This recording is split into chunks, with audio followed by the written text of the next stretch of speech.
It's time now for the best high school sports action from the WBCB Sports Network. Catch the best games from Bucks and Mercer County at WBCBSports.com and our Facebook page. Your home for high school sports is right here at WBCB 1490.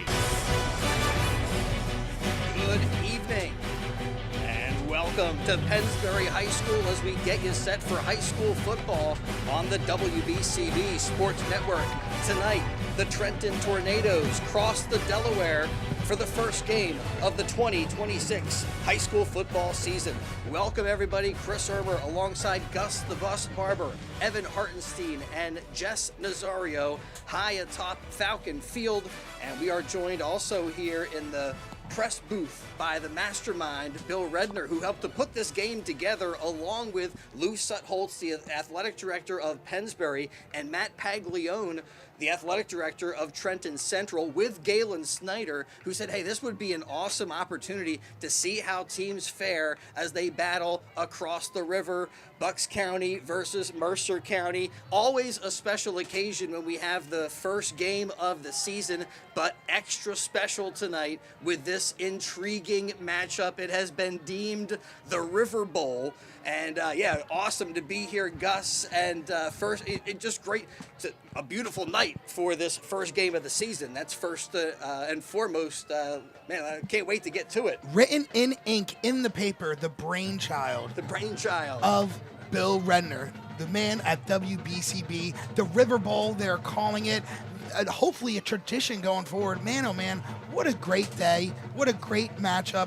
What a way to start this season. I am so excited to get this started, especially with two teams who we cover right here on the WBCB network, going at it on each other, going across the river. Oh, it doesn't get any better. Absolutely. And some intriguing storylines for the Pennsbury Falcons. It's a new era, a new vision under new head coach John Greiner. They come into this year coming off of a 1-9 season, so they really have to get things going, expecting a more dynamic offense from this Pennsbury team. And for the Trenton Tornadoes, it's Chris Franco with a team that was red hot last season, 6-4. They were a playoff team and went to the Central Group 5 quarterfinal round. So they had a very successful season trying to build off of that momentum into tonight's game. Again, it is the inaugural River Bowl, and we've got it for you on the WBCB Sports Network.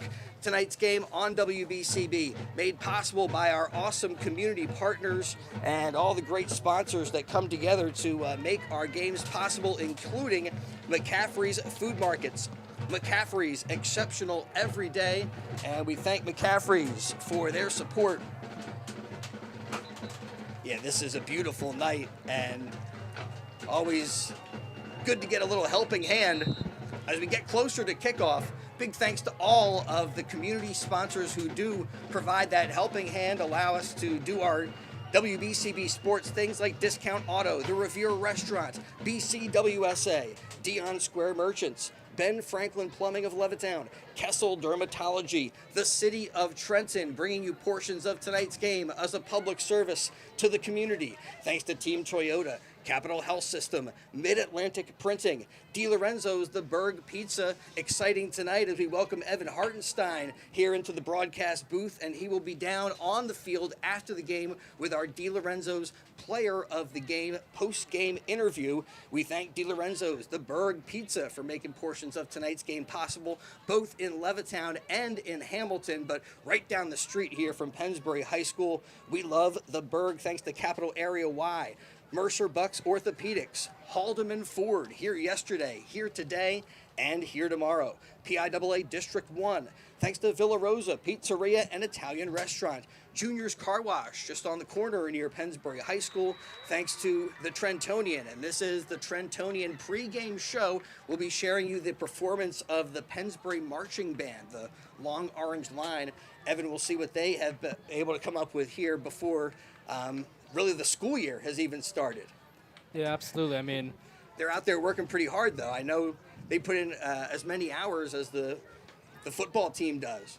Yeah, they're out there all day. See, I saw them as soon as I walked in. They're getting their band activities ready to go, and they're getting ready to get on the field here soon. And they will take the field in just a moment. Again, this is the Trentonian pregame show. Kickoff coming up as we will get going with the River Bowl tonight, thanks to Yardley Pharmacy and Supply, Kramer's Bakery, Yardley Family Haircutters, along with Fletcher's Garage, Puss in Boots Tavern, the Pennsbury Football Parents Club. A special thank you going out to them. Next week, we're heading on the road up to Easton, and they helped to make that game possible, and they're with us tonight as well. Thanks to Charcoal, BYOB, the Peruzzi Auto Group, and I think we got pretty much all of them, and we'll be highlighting all of that community support as we go through the night tonight. And it is kind of a special night, Gus's first game of the year. A lot of unknowns with this Pennsbury team about what to expect, but I think we expect to see quite a bit of number 34, Luke Bagley. It's another Bagley boy in the house in his senior season for this Pennsbury team, and I expect him to get quite a few carries, even if we're going to be throwing the football. Pennsbury going to air it out a bit more, perhaps, but I still think he's going to be the bell cow back for this Falcons bunch. Yeah, absolutely. And, new head coach John Greiner was so graciously nice enough to invite us to some of the training camp practices, to even the scrimmage on Saturday, get a look at some of the team. And every time we would come to one of those and see the team, Luke Bagley, he was an absolute monster who was on both sides of the ball, but specifically him as a running back, he was absolute dominant. And you saw some new schemes and new run approaches by especially the offensive line. And, you saw that in the scrimmage. You saw holes open up. You saw him burst through the holes, very explosive. There was one, during the live scrimmage itself, there was one period in a drive where he had over 60 yards, one run over 30 yards, and a touchdown run of over 20 yards. So he was able to find the hole, be explosive, but on the other side, he was a defensive factor, and you're going to see that a lot this year between these Pennsbury. Best players are going to play both sides of the ball. You're going to see a lot of it. Yeah, they're going to need some versatility in that way, and also make sure they got some durability to make sure even if they're playing a lot of football, they can last throughout this high school football season. And throwing the football for the Pennsbury Falcons will be junior QB Jack Arndt, and expect him to be looking for multiple different receivers with this Pennsbury bunch. And same can be said for the Trenton Tornadoes, as Keith Williams had a season last year where he threw for more than 1,300 yards and rushed for more than 150. I mean, not really a rushing threat per se, but he was able to pick up positive yardage on the ground and through the air, and he'll be targeting a number of different juniors now in their senior, the guys that were in their junior year last year, but all received passes. About a half dozen guys got some varsity level experience with this Tornadoes team. They lose Ave Ingram. That's a big loss, as he was an outstanding target for Williams, and they had some great chemistry. But again, he's got some guys who were able to catch the football last year, and they bring that experience into this senior season. And I think that that air attack could be really potent. One of the big question marks, I think, Evan, in this first game is which team is most ready. That may be even more important than which team is the better team at this point in a high school football season. Yeah, 100%. Big thing that I noticed specifically with Pennsbury and they're getting ready, their readiness for the season is they're spending 8 to 5, 8 in the morning, 5 to night is practices, 1 hour for lunch, and that's it. And I mean, having that much workouts throughout the summer and getting these guys disciplined and ready to go is a huge thing that I think John Greiner wants to bring to this program, that hopefully will keep them ready for this game against Trenton Central. Well, we'll see again who is more ready, and the other question mark I have when it comes to the Trenton Tornadoes this season is who's going to step up when it comes to their run game. Who's going to emerge as their main running back, and can they establish that ground attack? Because I think they're going to be able to throw the football as long as they can protect Williams. We saw last year he can throw and hit multiple different targets, multiple different receivers. But who's going to step up for the Tornadoes? We may be able to see that story starting to write itself here today in the first ever River Bowl. Big thanks to Hyundai of Trenton at 1655 North Olden Avenue in Ewing Township, exceeding expectations mile after mile. They are on hand for tonight's game. When you visit Hyundai of Trenton, expect the best. Great selection of new Hyundais, sedans, SUVs, and EVs. Plus, they have a great selection of pre-owned cars and SUVs and they're over in Mercer. And they also serve, easy to get there from Bucks County. Expect the best pricing, the best warranties. See why Hyundai of Trenton exceeds expectations mile after mile at 1655 North Olden Avenue.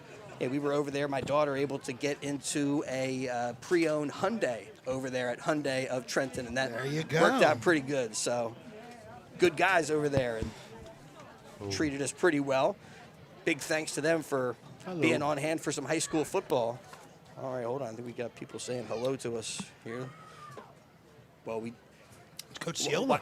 Why not? Coach Ciola, the PA announcer here. Let's see if it's going to be for the whole year or not. But I'd love to see a very, very familiar face on the WBCB network over there. Big thanks to Kent's Tree Service of Bucks County. They will never leave you out on a limb. If you need fast service, Kent's Tree Service has multiple crews capable of large to small jobs, tree removal, tree trimming, large, dangerous tree removal. Call Kent's Tree Service locally at 215-547-9744.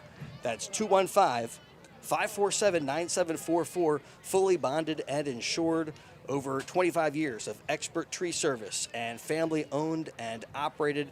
They stand by all the work. Kent's Tree Service, no matter how big or how difficult the job may be, Kent's Tree Service will be able to take care of it. Call them at 215-547-9744. Again, moments away from kickoff, Trentonian pregame activities here on the WBCB Sports Network. Pennsbury from here will travel up to Easton next week. And for the Trenton Tornadoes, they will take on the Bulldogs of Hopewell Valley. Both these teams getting into their pre-league portion of the season. And it feels like for both of these teams, these early games, I guess for any, you only have 10 games. It's you don't have a whole lot of opportunities when it comes to the high school football season in totality, but you got to make the most of these 3 pre-league opportunities, and that just makes tonight even more exciting and adds to the atmosphere here at Falcon Field. Especially when you look at both teams and the league games that they have to play. Trenton, obviously, they have a tough division over there in the Mercer County, and then Pennsbury over here in the SOL. You just look at it, and Pennsbury specifically, you got to look at playing the CB, East, West, and South. You have to play North Penn. You have to play Penridge, and these are a lot of tough games. And then you look at over at Trenton, they got to play Hamilton West, Nottingham, Steiner, a lot of teams that are very, very familiar with you. So these games are really important, like you said, to get the groove going, get familiar with your teammates, and get the play style, but more importantly, get a W on that schedule. Well, it sounds like we got the long orange line taking the field in just a little bit. Again, the Trenton Tornadoes went 6-4 last season, and they are a team coming into this year with playoff expectations and maybe some history-making aspirations. It was great to be on campus at Trenton Central when they had the Jair Brown camp. It was the TIG camp, and he was joined by a number of high school athletes, youth athletes out there. Jair Brown, a safety with the San Francisco 49ers, and played in Super Bowl 52, I believe. Picked off Patrick Mahomes in that Super Bowl, actually. So, you know, this Trenton Tornado team certainly coming into this season with big aspirations, high aspirations, and dreaming big coming into this year. Yeah, last year they were kind of like an F1, F2 tornado. This year they're trying to crank it up to be like a F4, F5 on the Fujita meter. You got to get to F5. That's all totality. You're going to die. You got to get out of the way. Meanwhile, for the Pennsbury Falcons, like you said, Gus, their schedule is a brutal one. They head to Easton next week, and then they'll take on Archbishop Ryan before swinging into the SOL national portion of the season. It's North Penn, followed by Penridge, and then they'll take on the Abington Ghosts, followed by the Central Bucks Gauntlet, East, West, and South, and they wrap up the regular season with the Neshaminy Redskins. For the Trenton Tornadoes, again, Hopewell Valley next week, and then they travel to Northern Burlington before swinging into their league play, and they'll take on Allentown and Heightstown as they get to it in the regular season. All right, well, we are about to get to it as the long orange line out there, ready to set the tone for the River Bowl. And this is the McCaffrey's Game of the Night on WBCB.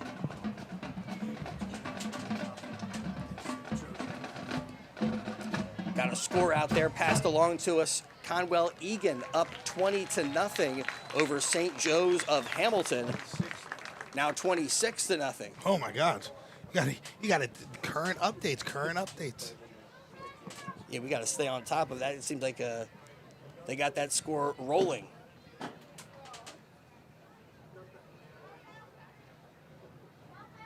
Long orange line out there getting set.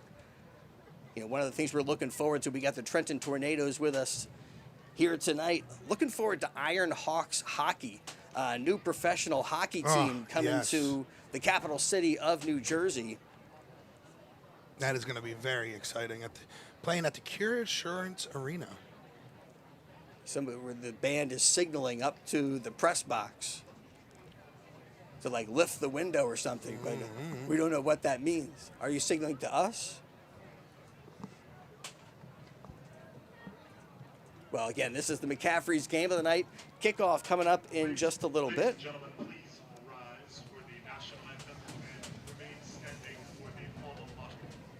All right, we'll stay here as we honor America prior to kickoff.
All right, nice job there by the long orange line, and now they swing into the Pennsbury alma mater as we get, again, just a little bit closer to kickoff in this one. Tonight's game on WBCB, made possible by Peruzzi Buick GMC on Business Route 1 in Fairless Hills. They've been supporting local families and our community since 1984.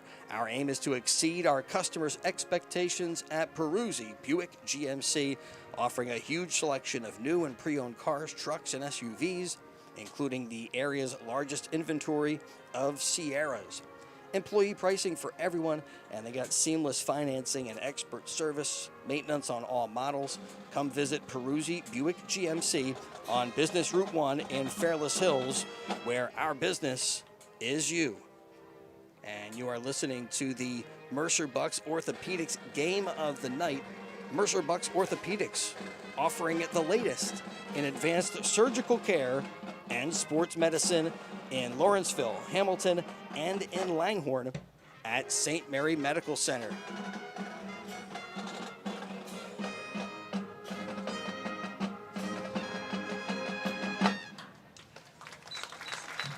Tonight, the Pennsbury Falcons hosting the Trenton Tornadoes as we get the 2026 season underway. Again, Pennsbury under new head coach John Greiner. Greiner also with some, as a 27-year history coaching high school football in the area with stops at Council Rock North and Bristol. And tonight he embarks on this new era of Pennsbury football. And for Coach Griner, not only do you have Jack Arndt and Luke Bagley in there, but some important defensive returners, Gus, like Henry Garlitz, who's a multi-sport athlete for Pennsbury and certainly a big leader in his senior season for this Pennsbury team.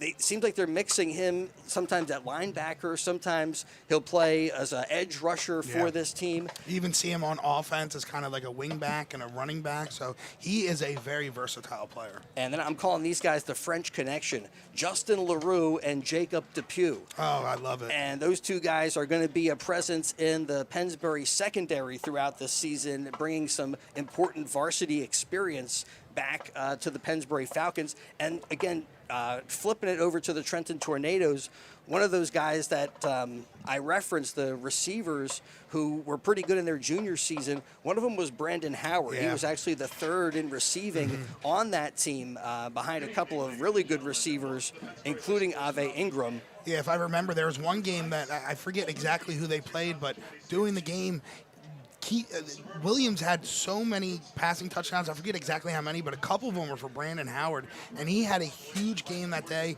A big-bodied receiver, but he does have some speed. He's a guy that, especially you're going to have to keep an eye on as the season goes forward for Trenton, and probably maybe a number one receiver candidate for this team. All right, one other note I want to make as we get set to embark on this new 2026 season and the Pennsbury Falcons get set to take the field for the first time. Saw an interesting article in Suburban One Sports. They do a great job over there talking about the pending legislation at the state level to bring some type of action to separate the public and the private school championships in high school football. Oh, finally. And how it's unfair once the team wins the district championship in the public sector, they move on to face a big St. Joe's prep team. And they looked at the lopsided scores over the past 4 different seasons as one of the things referenced in this pending bill at the state level. So to move it from schools that are confined by a geographic area of what athletes they can recruit and the talent pool that they're able to draw from, and separate those out from the teams that are not confined at all by any geographic limits, and they can get their players from anywhere that they like. It's just a fundamental a disadvantage to the public school teams. And a lot of people have talked about it, and I know right now there's something potentially happening. It seems like that bill went through the House, went through the Senate, if I read the article right, and might just be waiting on somebody's desk, or went through one of the houses. It's always one of the chambers of the state legislature, and is waiting maybe to just go through the other chamber and to be enacted into law. And that's been a big conversation for years now, because you look back, one of the best teams Pennsbury's ever had, 2014 team, they went real deep in the state playoffs and then lost to St. Joe's, and they're versus NFL players who were getting scouted to those teams. And here they are, the 2026 Pennsbury Falcons, led by Luke Bagley, Henry Garlitz, and Jacob Depew.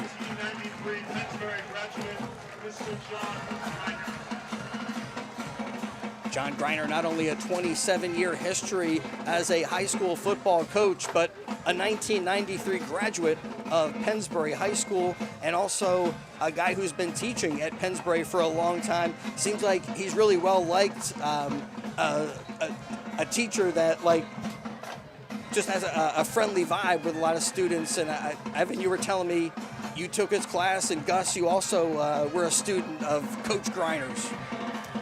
Yeah, Mr. Griner absolutely, as a teacher and as a coach, super well liked. I'm looking forward to see what we can do in the field as well. Yeah, Coach Griner was just an absolute legend as a teacher. All he did with me was talk ball. He's a ball knower, I'm a ball knower. We got along great. Coach Griner was an absolute great teacher, so I can only imagine he's an even better coach here. Well, really interesting to see the new Pennsbury offense, and it's Coach Shane Oros, who's the offensive coordinator for this Pennsbury bunch. Again, John Griner, the new head coach. Assistant coaches include Jeff Arndt, taking care of the running backs. Joe Kavanaugh, he's with the offensive line guys. John Daydone with the cornerbacks, and Christian Day, the defensive coordinator. Zach DeMarcus, legendary Pennsbury QB, works with the defensive backs of this squad. David Gray is their JV head coach. You got the quarterback whisperer, Coach Bill Ferrara. He's back, and he's in the QB room with Jack Arndt and the quarterbacks of the Falcons. And then you got Dalton Johnson working with the linebackers. Shane Oros will be calling the plays at offensive coordinator. Actually, I'm not sure if he's going to be calling the plays. I know he's the OC, but sometimes those duties fall to a head coach, to an OC. But it will be Shane Oros, the offensive coordinator this season for the Falcons. Matt Rosso works in the trenches with the defensive line and offensive line. And Coach Cliff Stout is back as the director of football operations. For the Trenton Tornadoes, it's head coach Chris Franco. He's helped out by Dan Mazday, Nick D'Antuano, EJ Nemeth, Ken Maven, assistant coach, with assistant coaches Bradford Colvin, Bill Hackett, and Dante Fletcher. All right, captains heading out there. You got Garlitz, Depew, LaRue, and Bagley for the Pennsbury Falcons. Ben Kleppo out there for the Trenton Tornadoes with Gus Pope. I know you were excited about a Gus. Well, he's captaining the team, and certainly one of the leaders, especially a big impact on the defensive side of the football. And just a cherry on top, I love the number 55. So to have another Gus out there, number 55, I'm expecting a huge day from Gus Pope, and I think he's going to deliver it. And quarterback Keith Williams out there representing the Trenton Tornadoes, and they will get the football first here in the inaugural River Bowl as we will get it going in just a moment. This has been the Trentonian pregame show. You can read about today's game in tomorrow's Trentonian. Great to see Kyle Franco here, and you know there'll be great coverage on this one in tomorrow's Trentonian or online at trentonian.com. All right, these teams are fired up, and why not? First game of the season, and who is more ready? And the Pennsbury Falcons, one of the other challenges with that readiness element, Evan, is that they're looking at a whole new system. It's a new way of playing, going away from that wing T approach and adding a little bit more this season, especially when it comes to the passing game and the air attack. Yeah, absolutely. I talked to Coach Griner, sat down with him at the end of the school year last year. The interview just went up, but big thing that he talked about was just all about how, while ground and pound is obviously the philosophy and the motto that's been here at Pennsbury for decades, you got to open up the passing game a little bit, and I'm looking forward to see how they incorporate that in this first game. Well, celebrating 50 years of business supporting your community, Haldeman Ford on Route 33 in Hamilton Township. Neighbors helping neighbors is what Haldeman Ford does and will continue to do. Great to have you with us. You're listening to the Mercer Bucks Orthopedics Game of the Day. Mercer Bucks Orthopedics offering the latest in advanced surgical care and sports medicine in Lawrenceville, Hamilton, and in Langhorne at St. Mary Medical Center.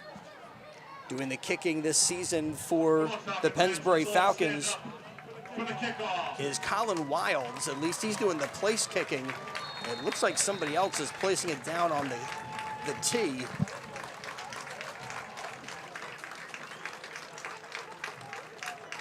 No, he's just got his number reversed. Wilds gets the whistle, raises his arm, and we are set to get this one underway. As the kick is deep, and it will skip past Abdullah and skips into the end zone for a touchback. Just barely got inside that goalpost. Almost perfectly angled. Pylon, excuse me. I'm not even prepared for the season. I'm so excited. Yeah, we gotta knock the rust off. Yeah. Well, by the way, Coach Crocker is back helping with the special teams for Pennsbury. He's their kicking specialist, and he was not with the team last year, but returns to be one of the assistant coaches to help with this Pennsbury Falcon bunch. Yeah, glad to hear it was only because of a back issue. Nothing, he didn't leave or nothing like that. So it's good to see him there back in the school because, like you said, a kicking extraordinaire. Meanwhile, for the Trenton Tornadoes, 6-4 last year, had a potent air attack, but they give it on first down, and it's a loss. Justin LaRue is one of the guys there, along with Sam Comer. I think it was Sam Comer the first guy in the mix.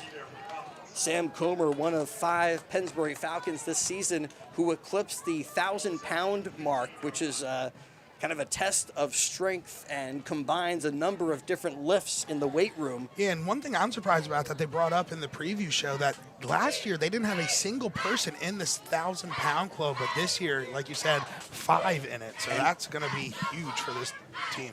Ends up being a loss of 5 as Williams dropping back, has time.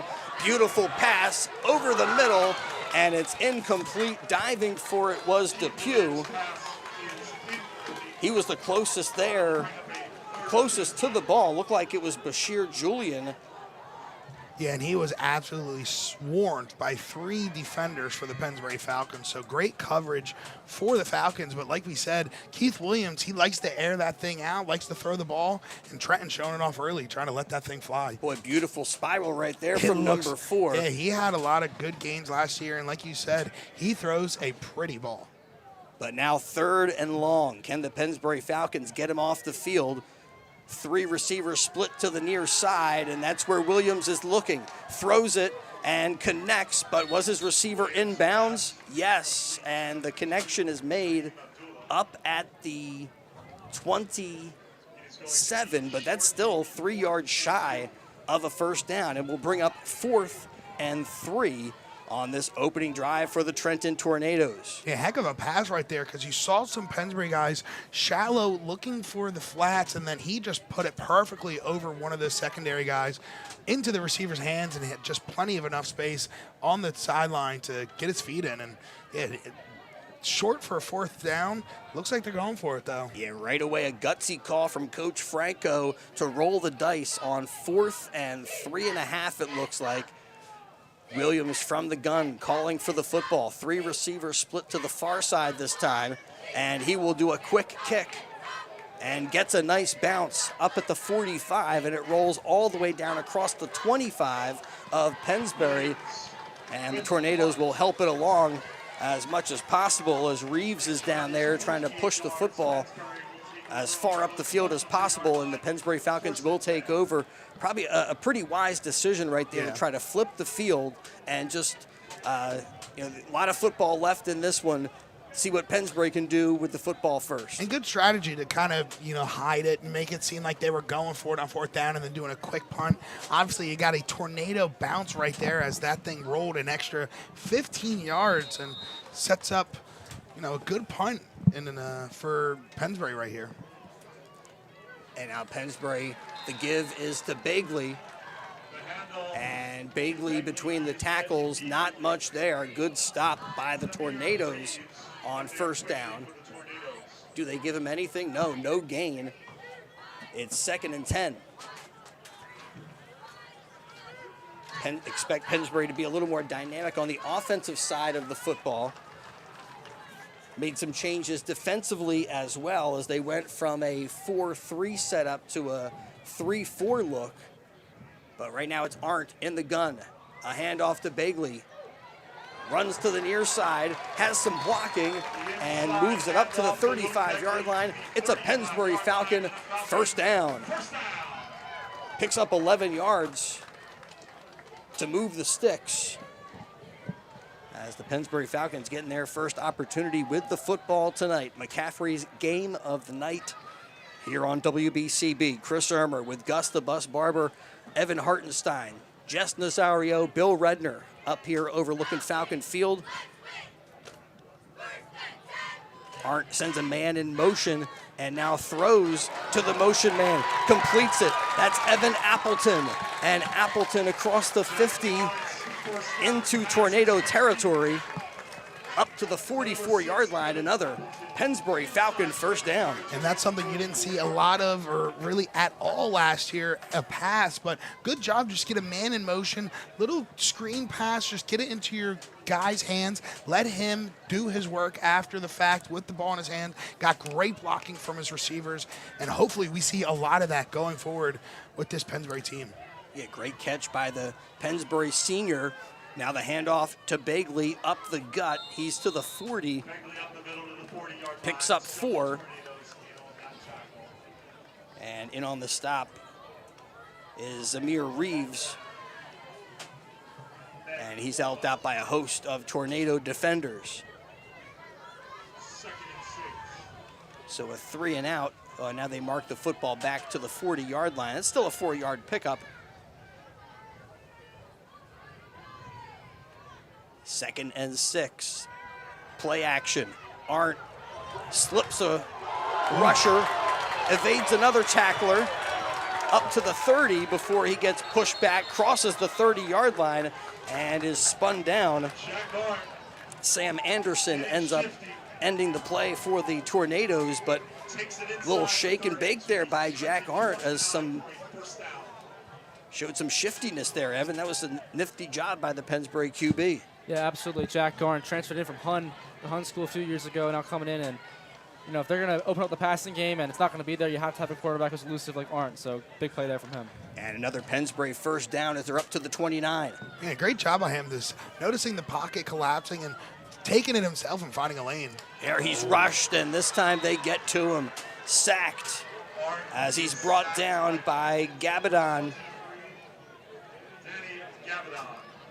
And Gabadon, the 5'9" senior, shows off his quickness right there. Yeah, hell of a job by Trenton there, just getting a linebacker blitz in the middle of the line, getting good pressure, getting 2 guys through, and both of them just slamming Arndt to the ground. I mean, that is a huge loss right there. They lose 8, makes it 2nd and 18. With 6:50 and counting in the first quarter. On the jet sweep, the give is to Cruzen. Holding. And Cruzen picks up a few yards, but the flag is thrown on the near side of the field. And it's going to be a false start. So that one's coming back. I thought it was a holding.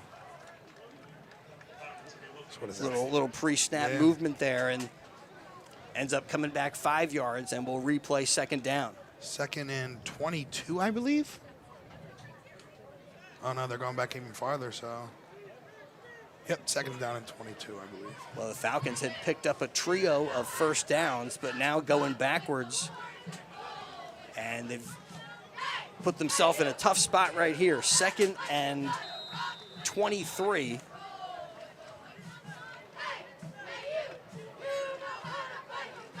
Arndt with Bagley on his right side. Will throw to Bagley in the flat. Bagley makes 2 men miss. Turns it upfield to the 40-yard line. And flag thrown on the play as Bagley gains a couple. Oh, there's the holding. Holding this time against Pennsbury. So move the football into Trenton Tornado territory. And now just going backwards, and they're back on their own side of the 50 after that holding call. And this was the story for the Falcons a lot last year. Anytime they would get some momentum, just a lot of penalties, a lot of self-inflicting wounds, set them back so far like they are right now, and they could never recover. 2nd and 32. The handoff goes to Bagley, and he's up across the 45 to the 44-yard line. Picks up 6. And finally, we move on from 2nd down. It was 2nd down with a false start, 2nd down with a holding infraction. And after that rush, now 3rd and long.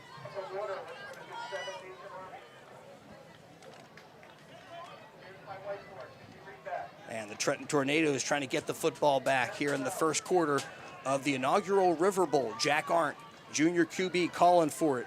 Gives to Bagley. Bagley makes a cut and works it forward a few yards. They'll mark him down at the 41. And now the Falcons will bring out the special teams. And Justin LaRue looks to be the punter this season. Probably got a good leg on him. Hackett back deep to receive the kick.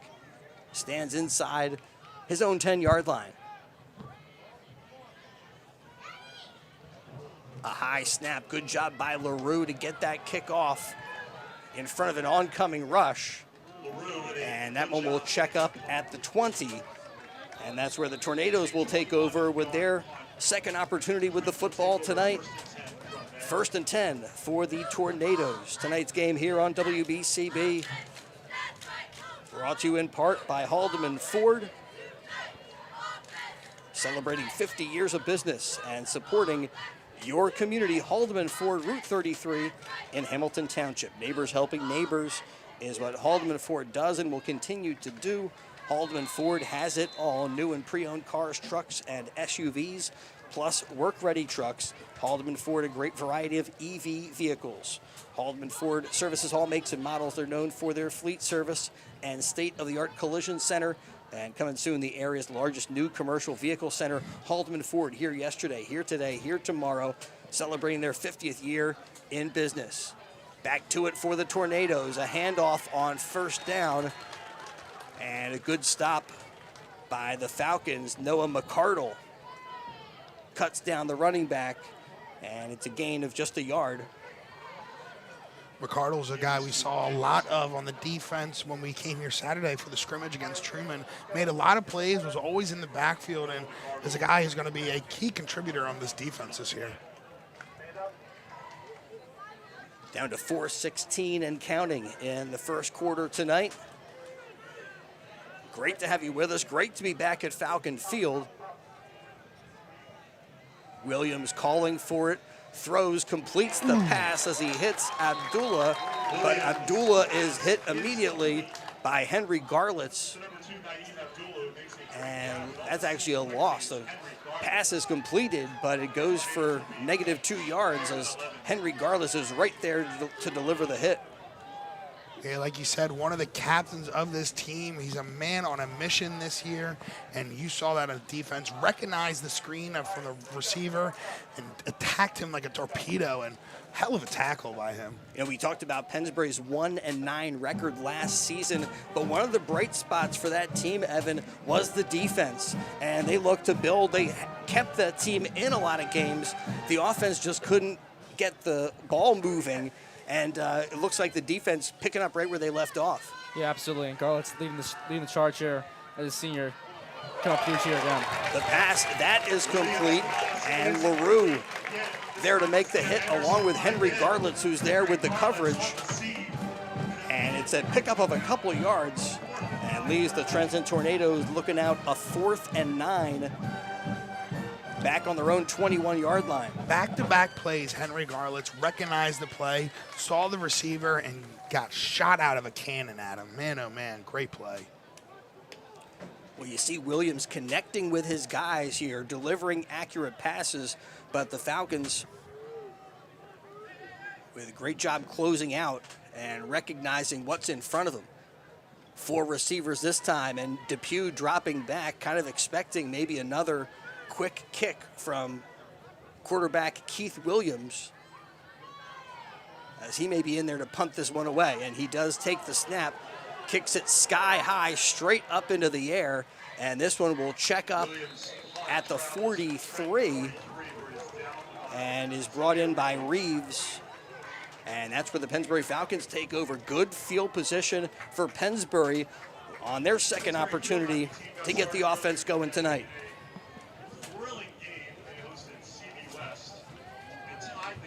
Big thanks to the Peruzzi Auto Group for value and service on all makes and models. Check out the Peruzzi Auto Group on Business Route 1 in Fairless Hills, where our business is you.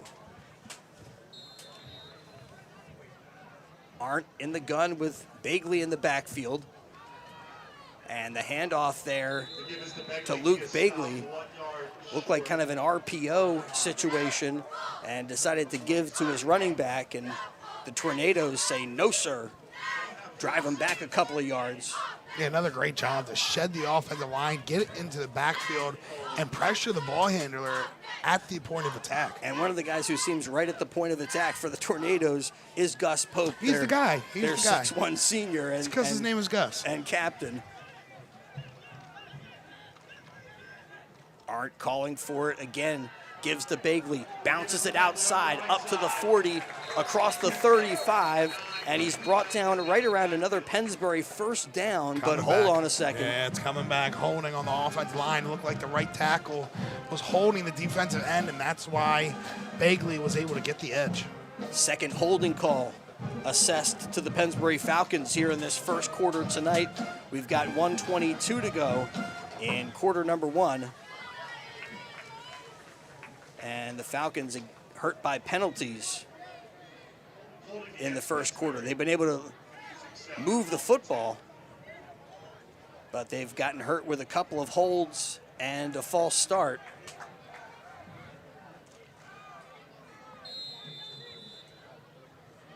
Second and 22. Handoff to Bagley off tackle, and he is brought down after a short gain.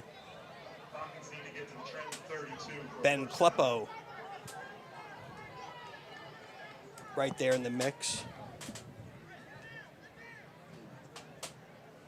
He's another guy that tends to be right at the point of attack as we get down under the 1 minute mark in the first quarter. McCaffrey's game of the night. Falcons looking at a 3rd and long. And Arndt throws, completes it to McCardle. McCardle trying to get past one defender. And the Tornadoes bring some other personnel over, including Jalen Laster, and force a 4th and long.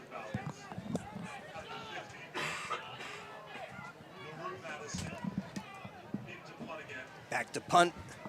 Once again is Justin LaRue. A little tidbit there from our PA man, Coach Ciola. Nate Ketchum is the long snapper.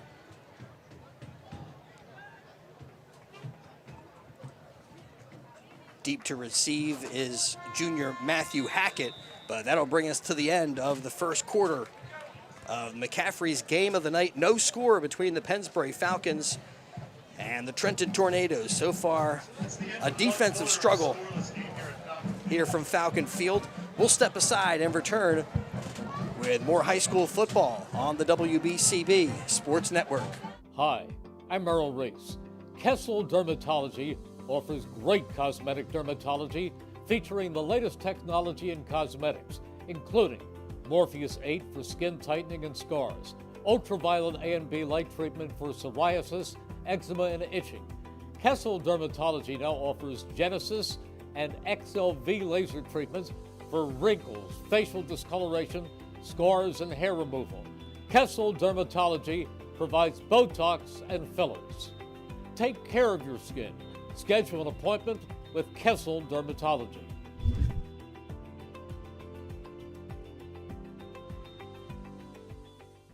Hey, All right, so we flip the field and we go to quarter number 2 here from Pennsbury High School. I'll tell you one thing that will be nice, Evan, is when we find the new normal when it comes to the Pennsbury logistics with all of the construction around. And right now we had to park in a different place. And they didn't let us cut through on the road. LaRue takes the snap. Again, just Great barely punt. gets that kickoff. It's a good one. Good hang time and a fair catch called for and made inside the 15.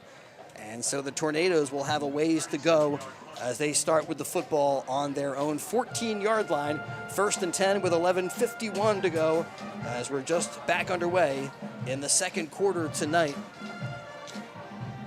But I think that applies to all of the Pennsbury students, right? The logistics are a little bit different as you get back on campus and you're maybe parking a different place and maybe practicing on a different field. Yeah, absolutely. I think, honestly, the worst thing about it is, they took away parking for all juniors, so people like me and kids in my grade can't park anywhere anymore. So it's definitely a big change for the student body. Yeah. Tornadoes back to it. 1st and 10 from their 15. Williams takes the snap, looks downfield, a nice pass, and it's incomplete, but the flag comes out. Yeah, intended down there for Jesse Crawford. think that might be calling a holding or a pass interference. Evan Appleton there in coverage, and I think he might have grabbed the jersey. And we await the official signal, unless I missed it. I haven't seen it yet. Are we looking at a defensive hold or defensive pass interference? I think those are the two things that are most likely here. I feel like it was holding. But, yeah, gotta wait. The guy, he threw the flag. He forgot to tell the other official. Holding. Holding, yep. So a 5-yard penalty. Well, it should be 10 yards. Against Pennsbury, that is a 10-yard. And gives the Tornadoes a first down. And for Trenton Central, been a little bit of a struggle in that first quarter. The Pennsbury defense has been very good thus far, and that is the first down that the Tornadoes have picked up. Pressure coming right up the gut, and that's where that run was supposed to go. And Sam Anderson is brought down right at the line of scrimmage. Luke Bagley with the stop, and I think it was Henry Garlitz who was in there with that pressure coming from the linebacker spot. Yeah, this Falcon defense certainly ready to play in the first game of the season.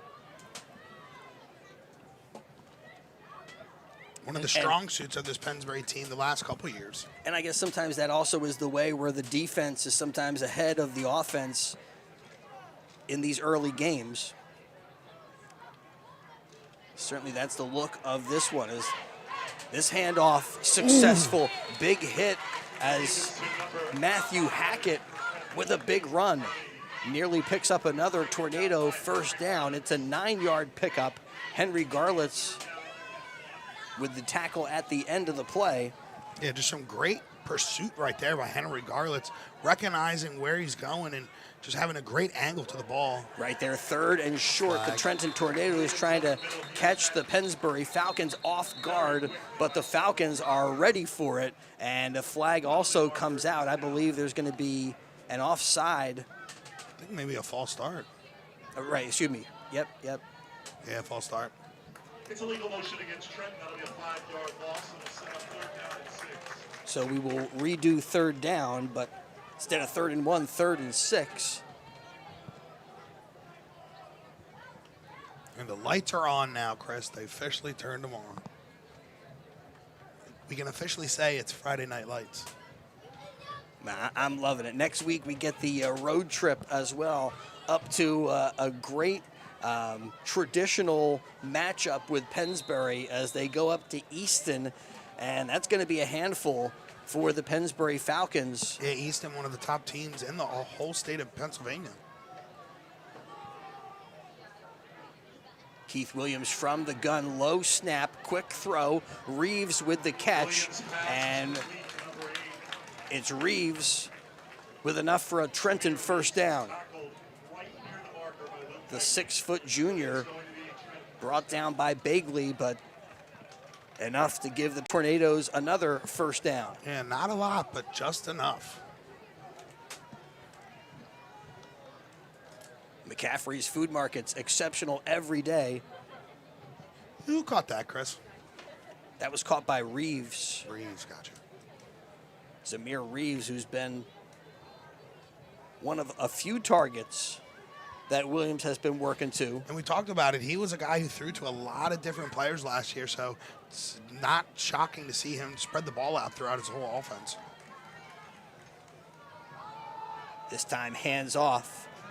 And the junior, Matthew Hackett, has nowhere to go. Another hold, I think of holding. And the flag comes out again. Oh, nope. Not going to be easy when you run towards Sam Comer. Yeah. He does a really good job of setting the edge and controlling that line of scrimmage. And he's one of those guys at the preview show that when he came up and you were interviewing him, he just looked like he is a bigger kid. He looks like he has some size to him. False start on the Tornadoes this time is declined. Huh. And And so it makes it second down Decline. after a loss of a couple. Again, the Falcons moving from a 4-down lineman to a 3-down lineman defense this year. Now 4 linebackers set up kind of allows more guys to be reacting to what they see instead of having their hand in the ground and controlling that line of scrimmage. As that snap is low. False start. And false start as it's blown dead. Williams upset right there, and understandably, because it looked like the Tornadoes had some good plays and a little bit of momentum building, and now they also have hurt themselves with some penalties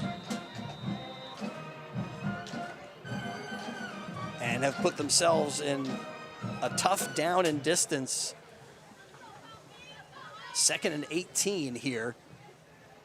Williams, low snap, picks that one up, looks downfield, and will throw short, completes it out to Jesse Crawford, and Crawford brought down quickly by Luke Moyer.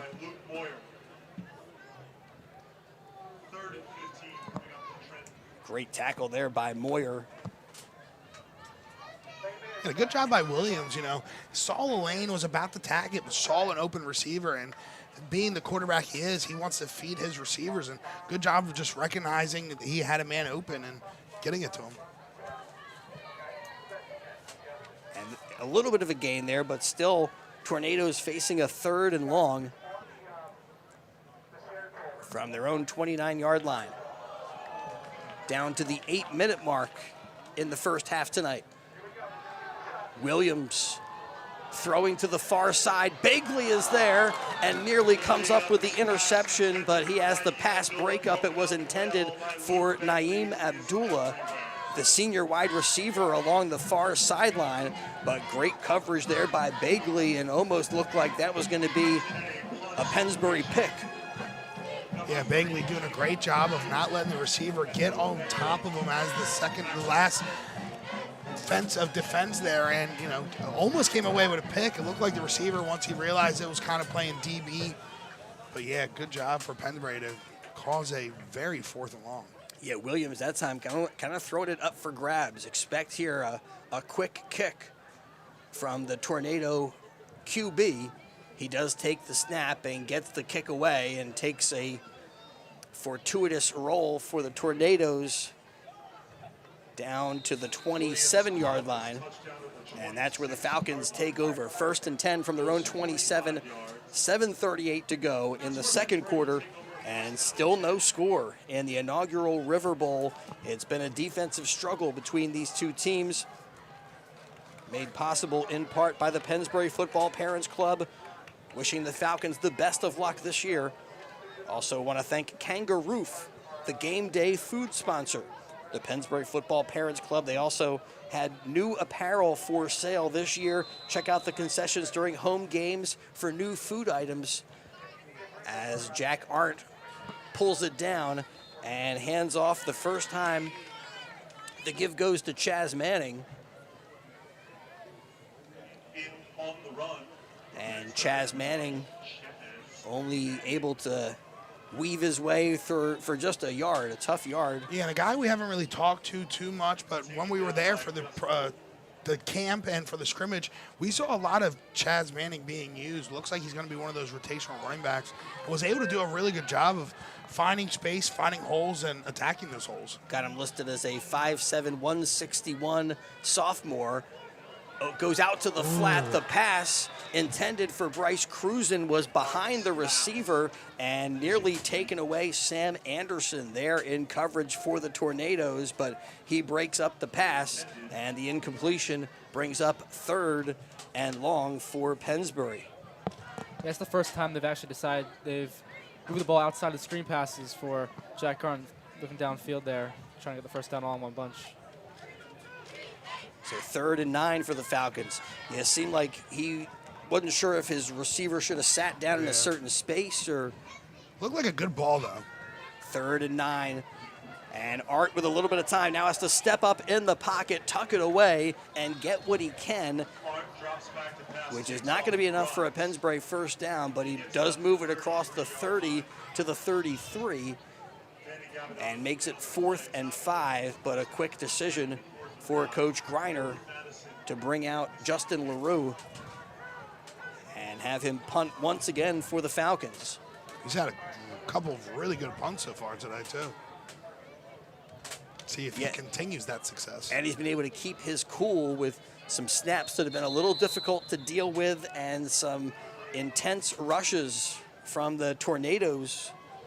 Falcons will take a timeout with 6:16 to go in the second quarter.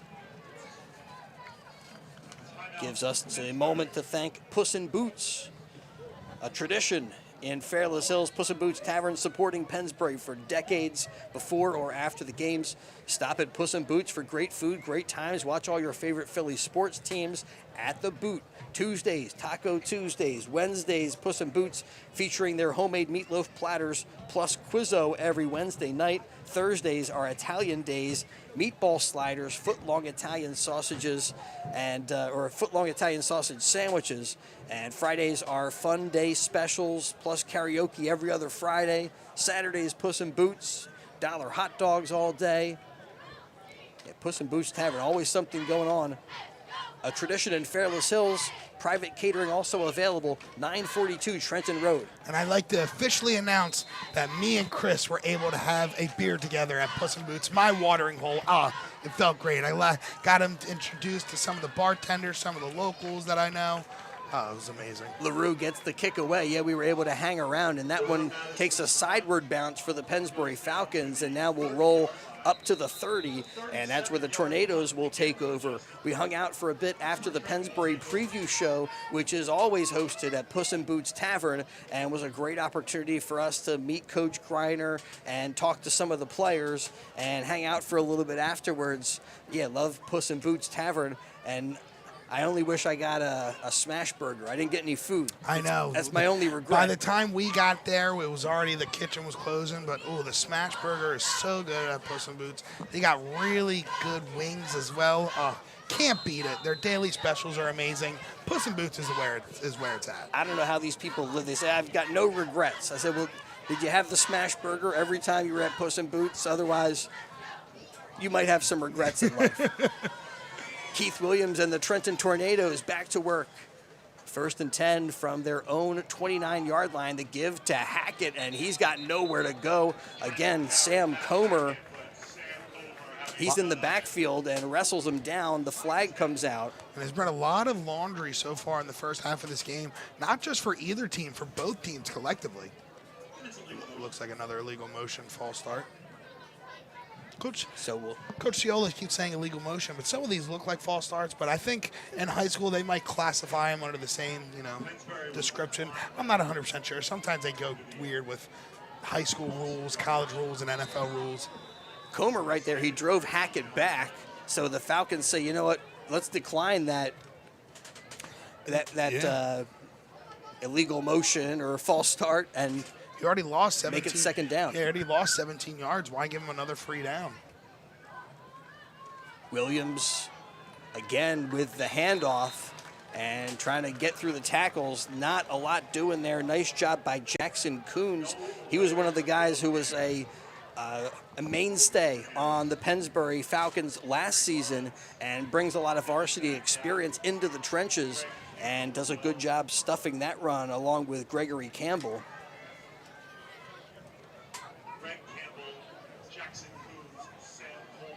Yeah, and so far for this Trenton team, they've had opportunities with some of these passing plays and throwing the ball downfield, just haven't been able to complete them. But when it comes to the run game, they haven't had much going on against this Falcons defense. Boy, for both teams, it's been like a mantra all night, Gus. 3rd and long. And the Falcons now trying to keep this drive going. Well, good job by Williams rolls out. He's pressured there by LaRue.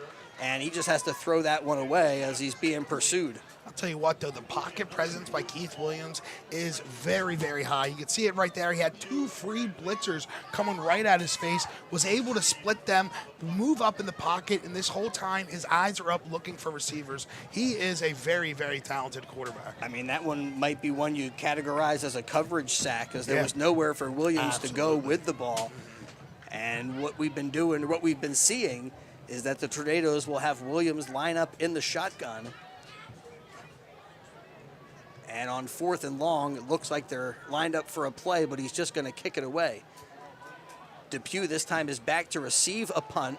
This one again goes straight up in the air and will skip out of bounds shy of the 40, where they mark it down at the 37-yard line. So great field position here. Falcons take over at the Tornado 37 with 4:40 remaining in the first half, and we are scoreless thus far in the McCaffrey's game of the night.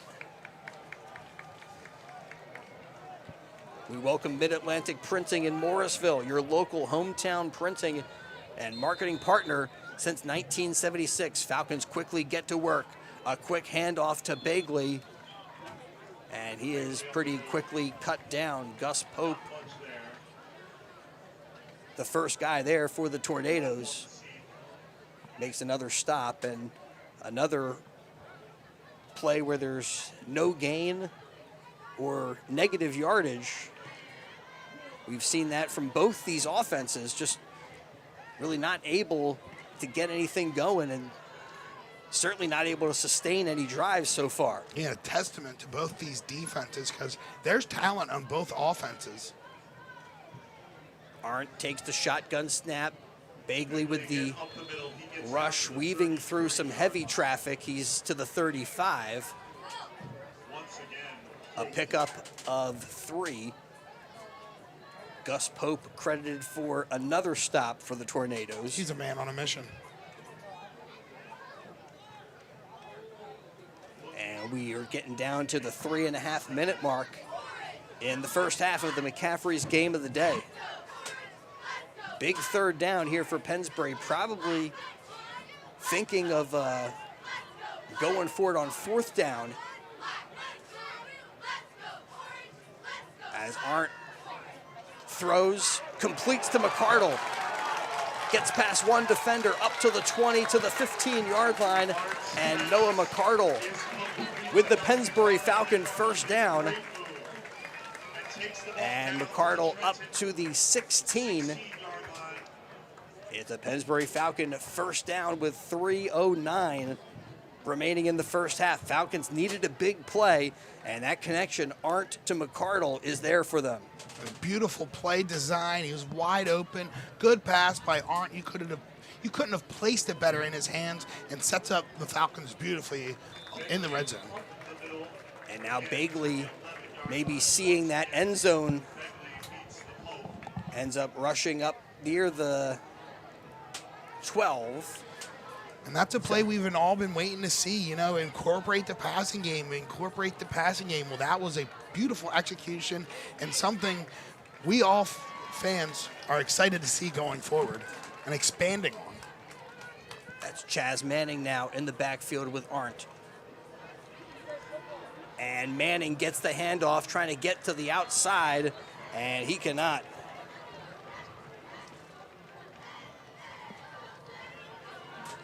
Spilled on the play. Tornadoes gave us some number changes,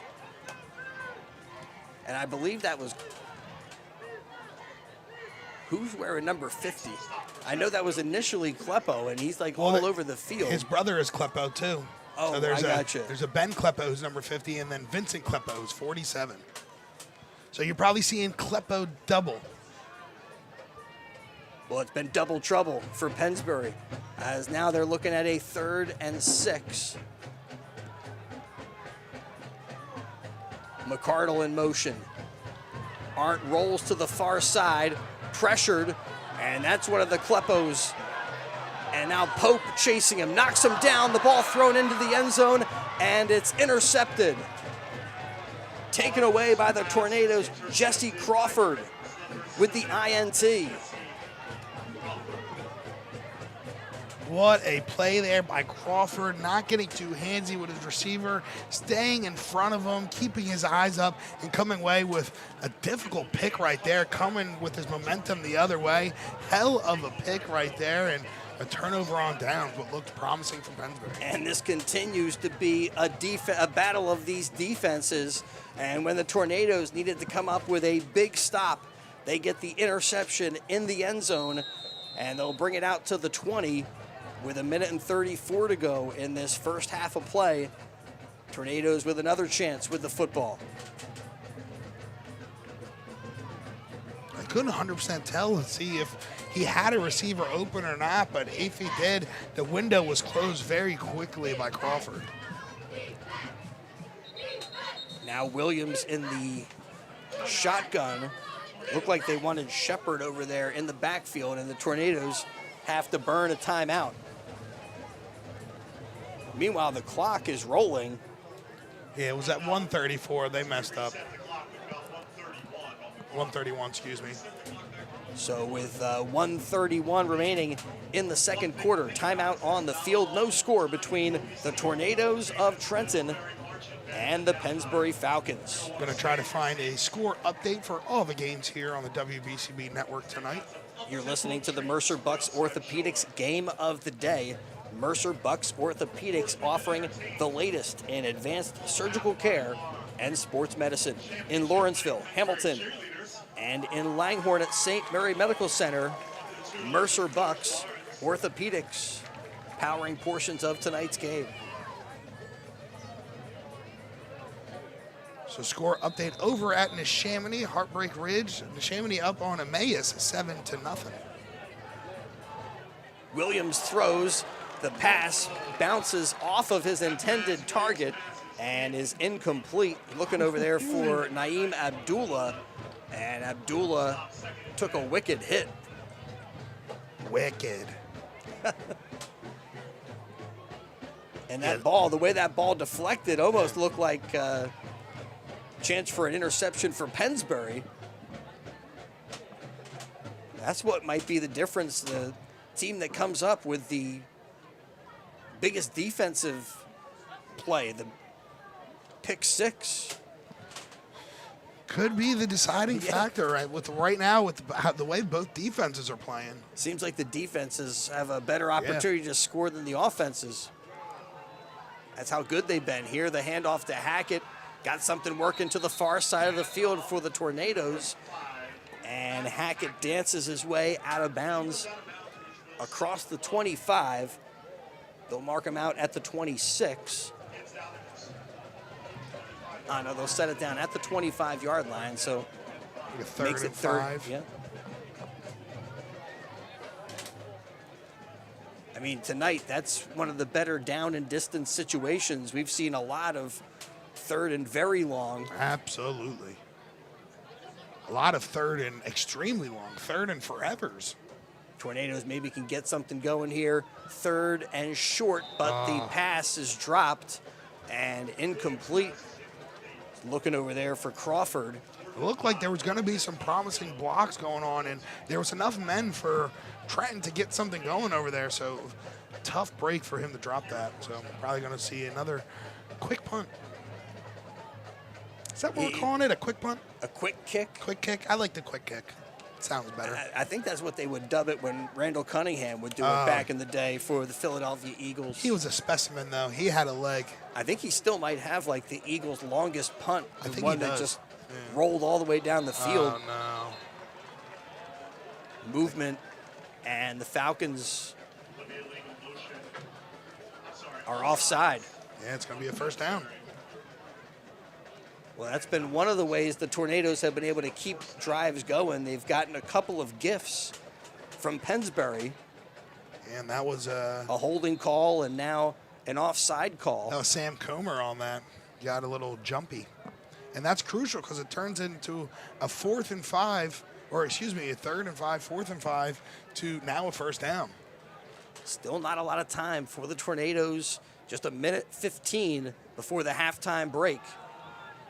And they're willing to just keep it on the ground. The give again to Hackett. Hackett runs into a wall at the 35. BCWSA customers. Brings up a 2nd and 5.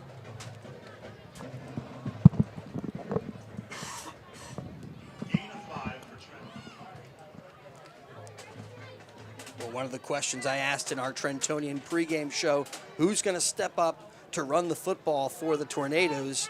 The answer so far has been junior Matthew Hackett, who right now is alongside Williams, and right there takes the give, but runs into Jackson Coombs and is brought down after a negligible gain. I think he gained 1. Yeah, they're giving him 1 yard. So which I think is generous. 4th and 4, but that's going to bring us to the end of the half, as the last few seconds are going to come off the clock. Tornadoes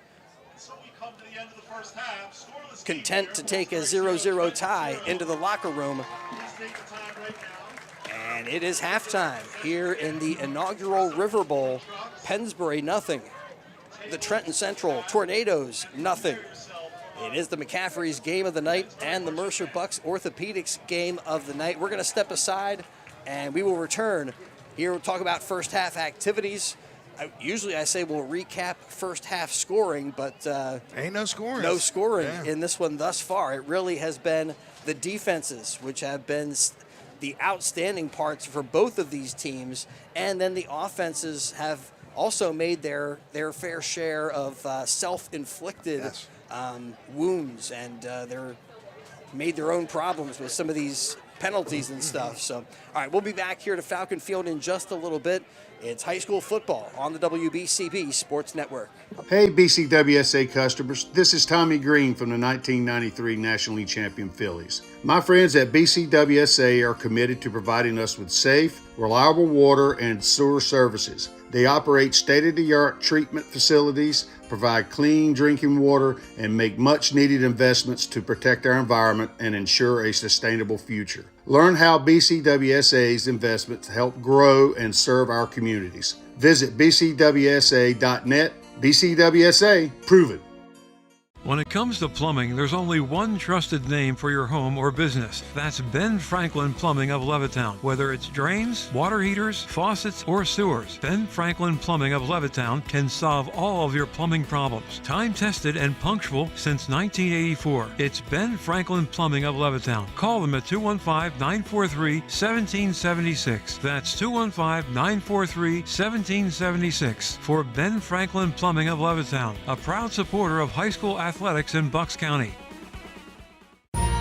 Capital Health's primary care network continues to grow, bringing its extensive option of locations to your neighborhood. Whether you're scheduling a wellness checkup or not feeling well, advanced medicine starts with a Capital Health primary care doctor at locations near you in Mercer, Bucks, and Burlington counties. To find a Capital Health primary care location that's convenient for you, visit capitalmedicalgroup.org. That's capitalmedicalgroup.org. Hi, this is Mayor Reed Gussiora, and as mayor of the great city of Trenton, I am proud to support our student athletes at Trenton High School. During this past year, we have refurbished and created new spaces for our children to thrive in Trenton. Welcome back to Falcon Field, where there's no score at halftime between the Falcons and the Tornadoes of Trenton. One of the Pennsbury fans here was saying, hey, what are you going to do for stats? And maybe it should be which team has more penalties. It should be. Yeah, they said, who's leading in penalties? We got to get something. Well, tonight's game brought to you by Hyundai of Trenton, 1655 North Olden Avenue. And I thought we were going to have the Long Orange Line pregame, but looks like they are going to perform here at the half. So we'll try to share their performance with you. It's always great to see the transition from the start of the season with the band and starting their routine, still somewhat learning it, and then to the end of the season when they perfected it, they've added on, they've really found their groove. The band is awesome. I love watching the band. I always say one of my favorite parts of college basketball or college football is the band atmosphere in the stands, and they should incorporate that in the NFL. They really should. I don't think they will, but the band atmosphere just in college makes it so much better. Yeah, there's a couple of NFL teams that kind of have a band tradition, but it's not like... I need like a whole section like they do in college where all you hear in the stands is the drums and the trumpets. Tonight's game also made possible by PIAA District 1. They're looking for officials for all sports. If you're interested, visit PIAA.org. For more information, again, that's PIAA.org if you're interested in becoming an official. PIAA District 1 wishing all student athletes the best of luck on the field and in the classroom. Long Orange Line about to perform.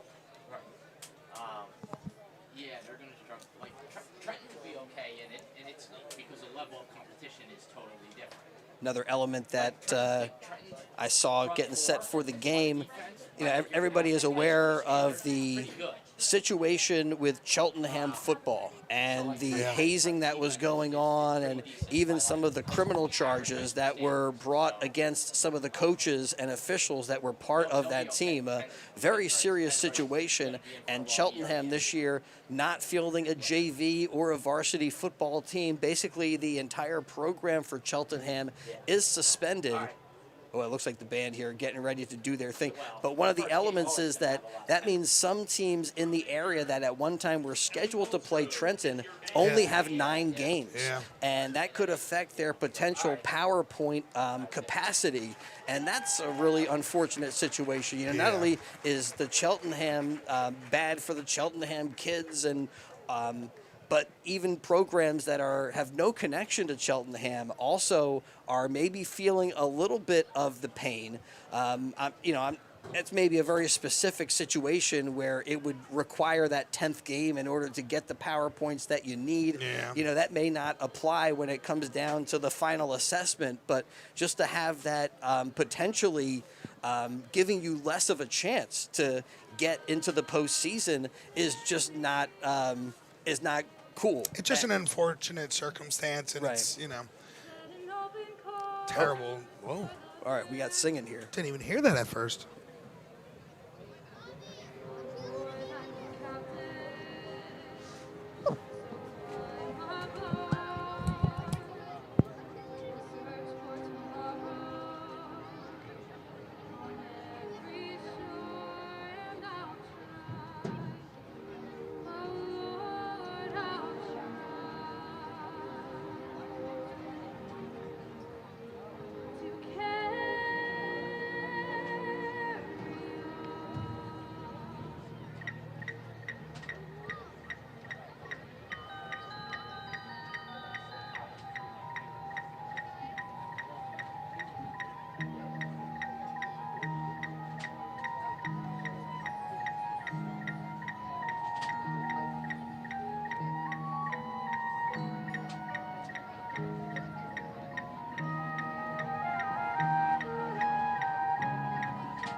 right, great job.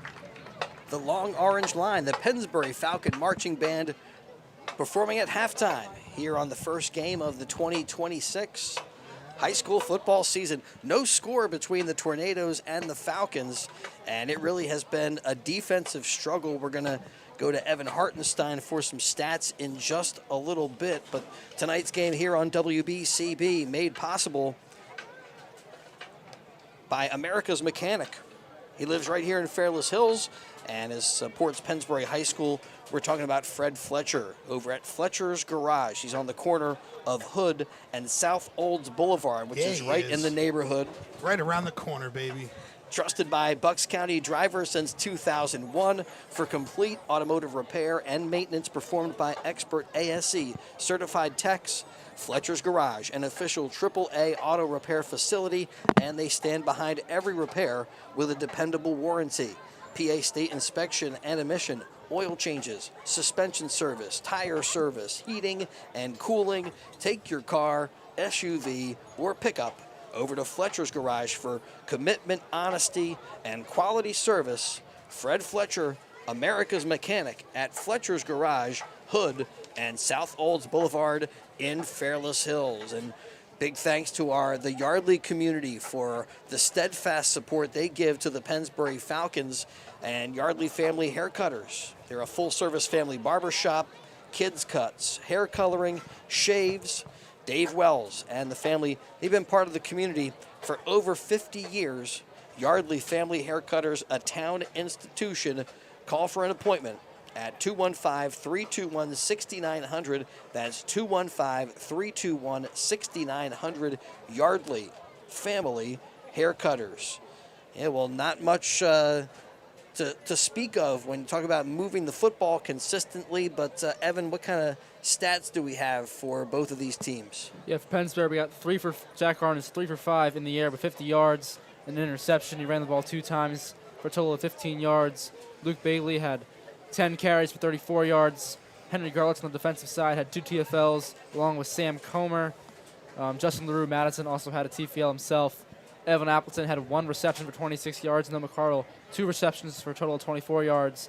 Chaz Manning ran the ball 2 times, just mustered up 1 yard. Then Jackson Coons also had a TFL, tackle for loss. And then on Trenton side of things, quarterback Keith Williams, 5 for 10 with 22 yards. Then Vincent Caleppo had a TFL as well. Naeem Abdullah with 3 receptions for 12 yards. Zamir Reeves had 1 reception for 8 yards. We had Danny Gabadon, who had a sack. And then Sam Anderson, 3 runs, -2 yards. Matt Hackett, 6 runs, 13 yards.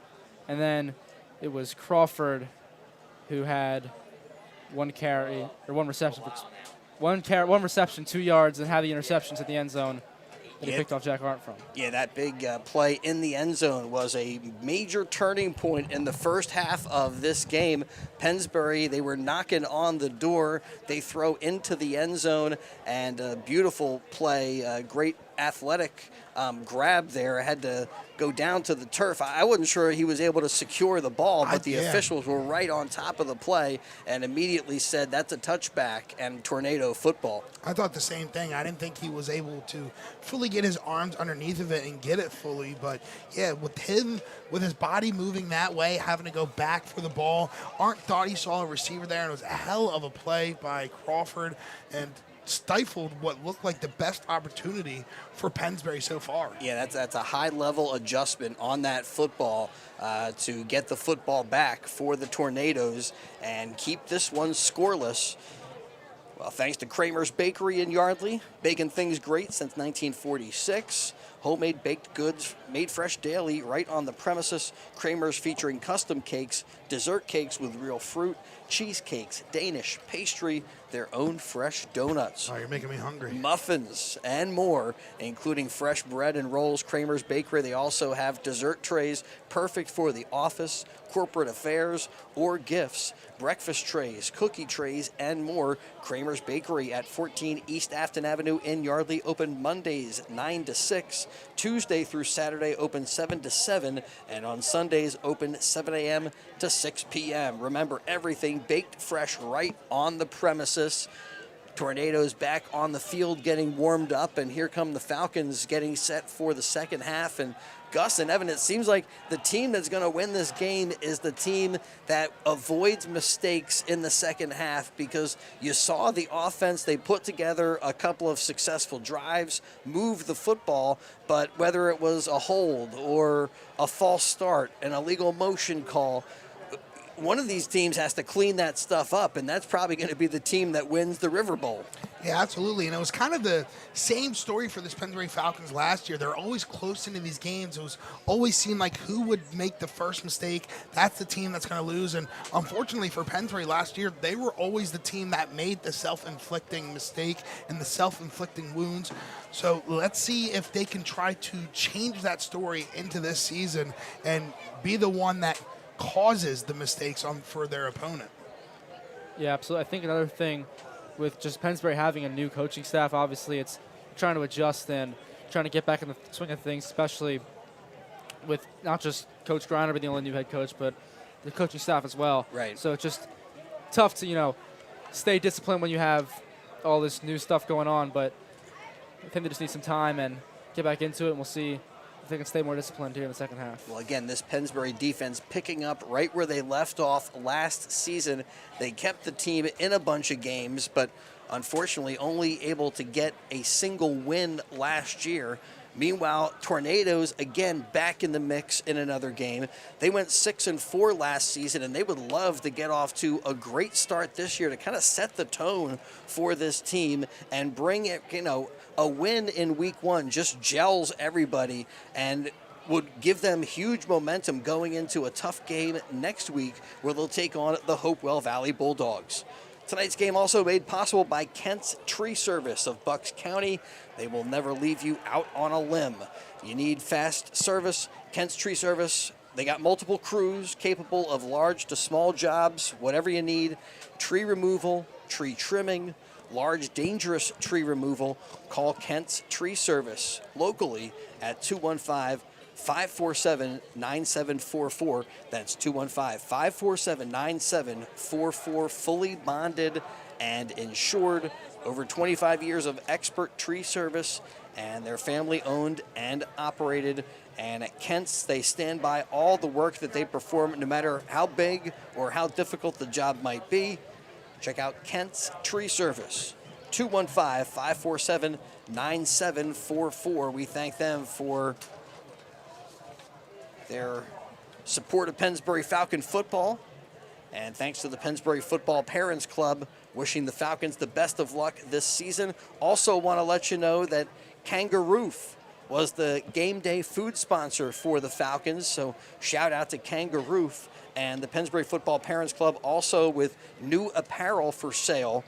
And I'll make sure you check out the concessions during the home games for new food items. I walked past it. It was amazing. The food stand is huge. They have 3 lines, 2 cash only, a third one cash or credit debit.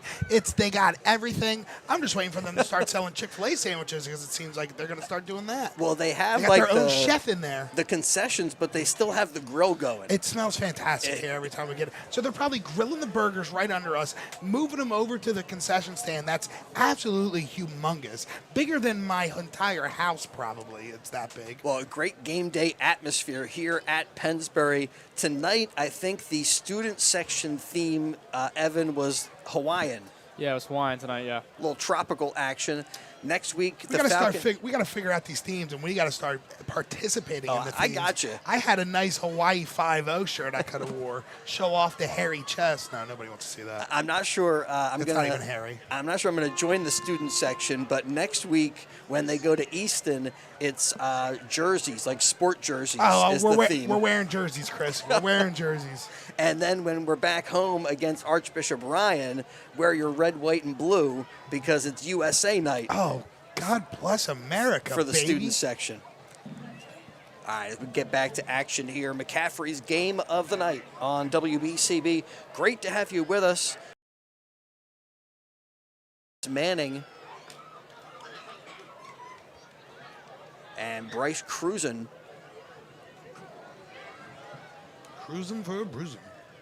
And Cruzen also bringing some of the that varsity experience from last year, as he got mixed in at running back and got quite a few touches later in the 2025 season.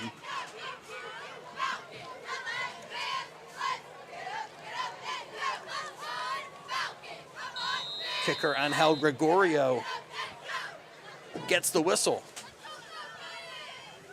and approaches. We're back underway. It's a short kick, comes down right at the 30-yard line, taken there by Justin LaRue, and LaRue up to the 40, to the 30, to the 20-yard line, and they're not going to get him. Justin LaRue with a kickoff return for a touchdown. The Pennsbury Falcons are in front 6-0, but hold on a second, there is a flag on the field.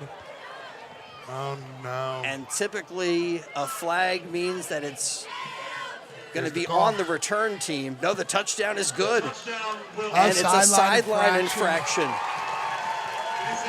So, well, Chris, we talked about with the way these defenses are playing against the offenses, it's whoever's going to make the first mistake. Well, we talked about nothing about the special teams. Who can come up big on the special teams? Pennsbury answers that with a second half opening kickoff for a touchdown. Man, oh man, we talked about it. You're going to see a lot of them. Justin LaRue, he put on the burners there and was able to get in the end zone. And we talked about the versatility that the Falcons are going to need. You don't expect Justin LaRue to be your kickoff returner, but he saw he had an opportunity to make a play, and he did it. I thought he got that like at the 31-yard line, which would be that's a 69-yard kickoff return for Justin LaRue. I'm going to go back and look exactly to see where he got it. Now here is Colin Wilds looking to add the extra point. It's LaRue that is the holder, but flag comes out, and that is blown dead. Offside on the Tornadoes. Well, he was exactly at the 31-yard line, Chris, so that is great visual. Yeah, just a great job to find a hole quickly, as it was a quick kick, short kick. The defenders were going to get on him quickly, found a hole, and absolutely put on the afterburners. Great job by Justin LaRue there. Yeah, Tornadoes kind of over-pursued, and as soon as LaRue was able to get into that get past the first layer of the coverage team, he was off to the races. I thought maybe that guy had an angle on him, but LaRue just too quick. Colin Wilds with the extra point, and it's 7-0 as we come back up the field with the Falcons in front in the inaugural River Bowl. 69-yard kickoff return for Justin LaRue Madison.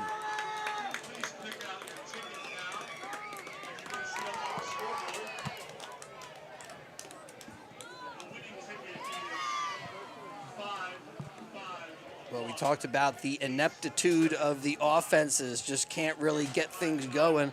Hey, why not a special teams play?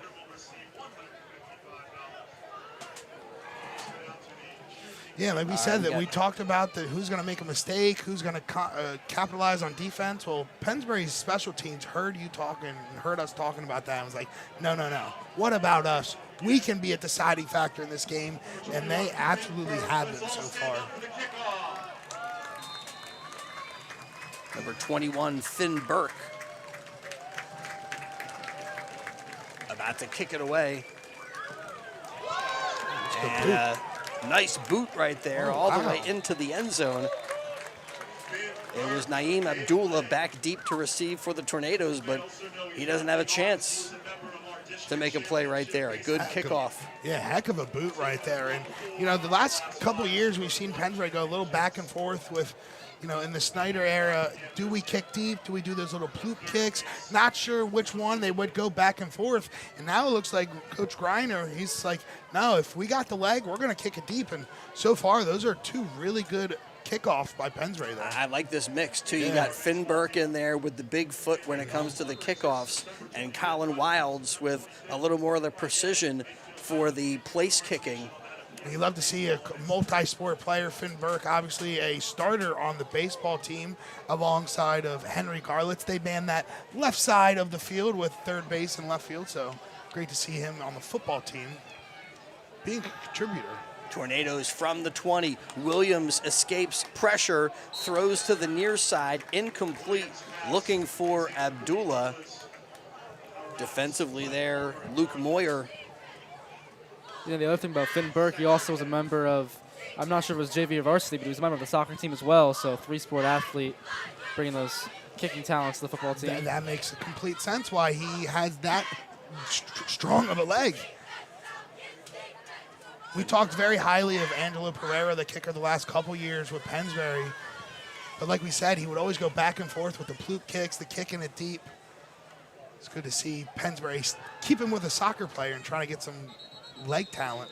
Williams with a low throw. That skipped off the turf, intended for Jesse Crawford. It's incomplete. Brings up 3rd and 10. Well,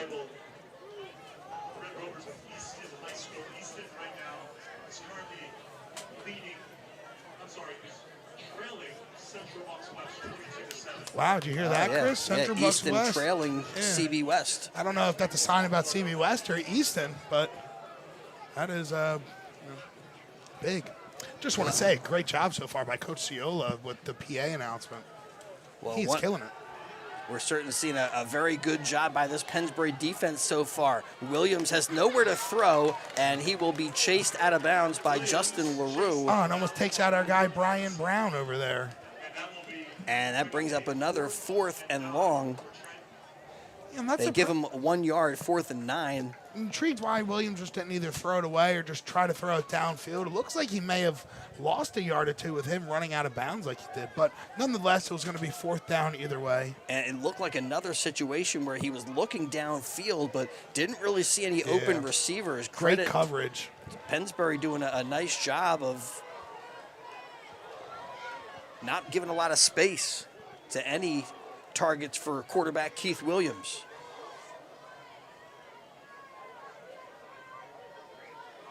Hackett on his left. Low snap, picks it up, and he'll get the kickoff, but it's angled to the near side, and it's another short kick. And the Falcons with good field position. They have it at the 36 of the Tornadoes to start their opening drive of the second half of play. Again, the Pennsbury Football Parents Club wishing the Falcons the best of luck this year. Also, thanks to Kangaroo for taking care of the game day food. Pennsbury Football Parents Club with new apparel for sale. And check out the concessions at all the home games. Arndt with pressure gets the throw off. It's incomplete. Might have been tipped at the line of scrimmage. And he was looking for Connor Randolph. So the incompletion brings up 2nd and 10. Right now, PA man Frank Ciola talking about next week's contest against Easton, where they will recognize the 1968 game where an undefeated Pennsbury team went up to an undefeated Easton team. And they had a huge crowd. McCardle in motion. It's Arndt. Looked like a designed quarterback keeper. Yeah, I believe they dubbed it the Super Bowl for high school, or the high school Super Bowl, something like that in the paper. And yeah, the Coach Ciola saying on the loudspeaker that it was the most attended Easton football game ever. So one of the things they're trying to do is to get any Pennsbury players who were part of that 1968 game to head up to Easton and kind of celebrate both of those teams. Unfortunately for Pennsbury, that game ended up being a 13-12 loss. Yeah. So maybe not the game that Pennsbury wants to celebrate as much as it is the game Easton wants to celebrate. As the handoff this time goes to Luke Bagley. Bagley weaving his way across the 30 up to the 26. And that's enough to move the sticks. In our Trentonian pregame, Gus, you talked a little bit about the burst of speed that Bagley can provide. Saw it right there on that play. Yeah, it looked like it wasn't going to be much either, but was able to find the lane on the outside, bounce it there, and really put on the burners and try to get the first down. Yeah, runs to some open space, and there has a seam up the middle and picks up 9 yards on first down. Nearly another Pennsbury first down. I think they're going to say it's just short, too, so it's going to be a 2nd and going to be officially 2nd and 1, but really it's 2nd and inches. All right, 2nd and 1. You're inside the red zone. This is where you really can open up the playbook I was potentially. thinking the same thing. Try to maybe attack the end zone, maybe air it out. You have another 2 downs to go. Would love to see it right here. Kind of looks like they're going for a little bit of a inside zone or quarterback sneak. Inside zone. And the handoff this time is to Garlitz. And Garlitz, he is up to the 14-yard line and picks up a Pennsbury first down. So the first carry for Henry Garlitz, a successful one. And we're still awaiting the first offensive touchdown of the year for the Falcons. You know, talk about opening up the playbook. The other thing is down here, you might just want to blast your way into the end zone with the run game. And there they try that philosophy, but not with much success. They ran right into Gus Pope and right to Vincent Caleppo. And they get nothing, so 2nd and 10. Crazy moon out tonight for week 1 of high school football right here on the WBCB Sports Network. Looks like a blood moon. Yeah, beautiful night tonight. Great to be with you. Arndt with the handoff. A little delay action to Bagley, but they do not fool the Tornadoes up front. And again, no gain makes it 3rd and 10.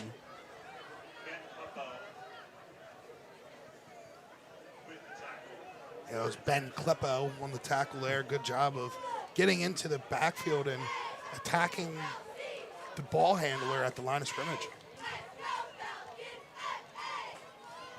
Handoff to Bagley, cuts it up, off tackle, pushes the pile. He's across the 5-yard line, and that'll be enough for a goal-to-go situation for the Pennsbury Falcons. When you need a big play or you need somebody to rely on, give it to Luke Bagley. He is the man on this offense. And another one where it didn't look like there was a lot there, and then Bagley just pushed his way. Here for a Falcon first down, goal to go from the 4. The give to Bagley, lowers the shoulder, tries to use that low center of gravity. He picks up 2 as the Falcons are down to the 2-yard line. Penalty marker, though. See what they call here.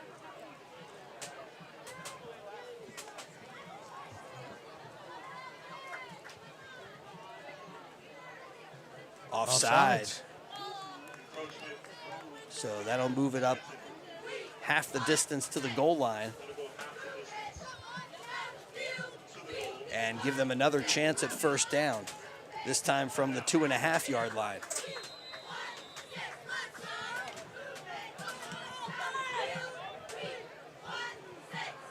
Arndt under center, gives to Bagley, right up the middle. He's to the 1-yard line, but cannot get the ball into the end zone quite yet. 2nd and 1. I mean, just stick with what's working. Just push. Feed the Bagley. And it is Bagley, the lone setback, and it's going to be Jack Arndt with the quarterback sneak. He's into the end zone for a Pennsbury touchdown. Well, it feels only poetic. We're waiting for the official signal first. They haven't caught it. There it is. There we go. Touchdown, Jack Arndt and the Pennsbury Falcons. Only poetic for the first touchdown for the offense of this new Falcon regime to be the quarterback. He's got to change from the wing tee to now a more spread offense. More responsibility, going to be throwing the ball more. Only feels right to let him get the first touchdown of the year. Well, in the 3rd quarter here, the Falcons open it with a kickoff return from Justin LaRue Madison, and now they drive it down the field and deposit it in the end zone with a 1-yard quarterback sneak from Jack Arndt. And before the extra point attempt, flags come out,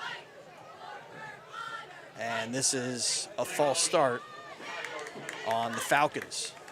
So this will make the extra point quite a bit more difficult, as now Wilds looking at a 25-yard attempt.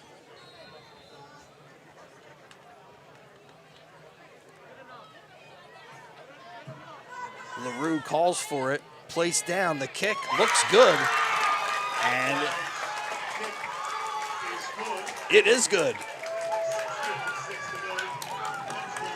2 for 2 for Colin Wilds with the extra points, and the Pennsbury Falcons in front 14-0 as we come back up the field with 6:56 remaining in the McCaffrey's game of the night.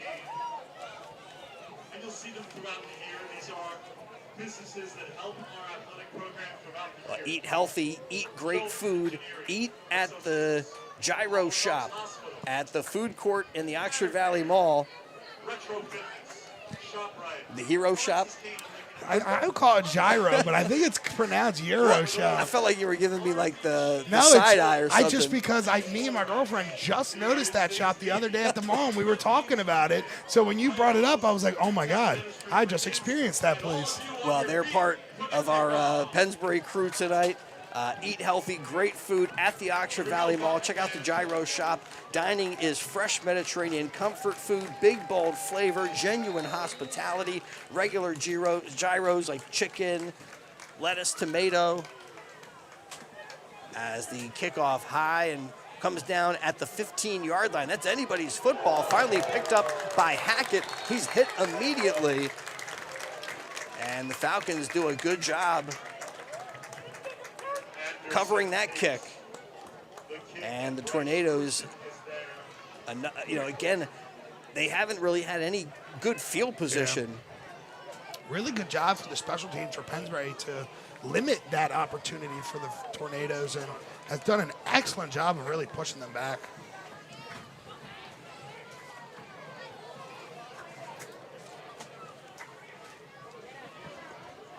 Yeah, will this Pennsbury defense continue to dominate, or can the Tornadoes get something going? This drive starts from their own 18-yard line. The handoff, nothing doing there as Trenton Justin LaRue. takes no gain. Justin LaRue, Madison. That was Sam Anderson with the handoff. Not playing around tonight. Yeah. Now he's making his presence felt on the defensive side, and then made maybe the biggest play of the night with a 69-yard kickoff return to set the tone as we just got started in this second half of play.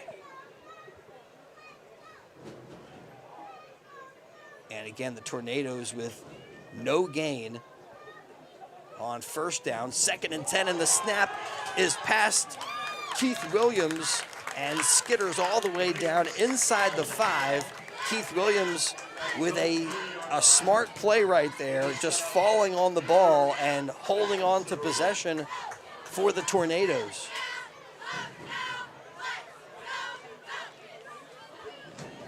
Again, both these teams just kind of getting into, trying to figure out things. And right now, the chemistry between the center and the quarterback, some of these snaps, that one was way low, but they're not quite dialed in yet. That one's a good one, as Williams will throw complete out to the flat, and a quick hit by Luke Moyer will knock that one loose.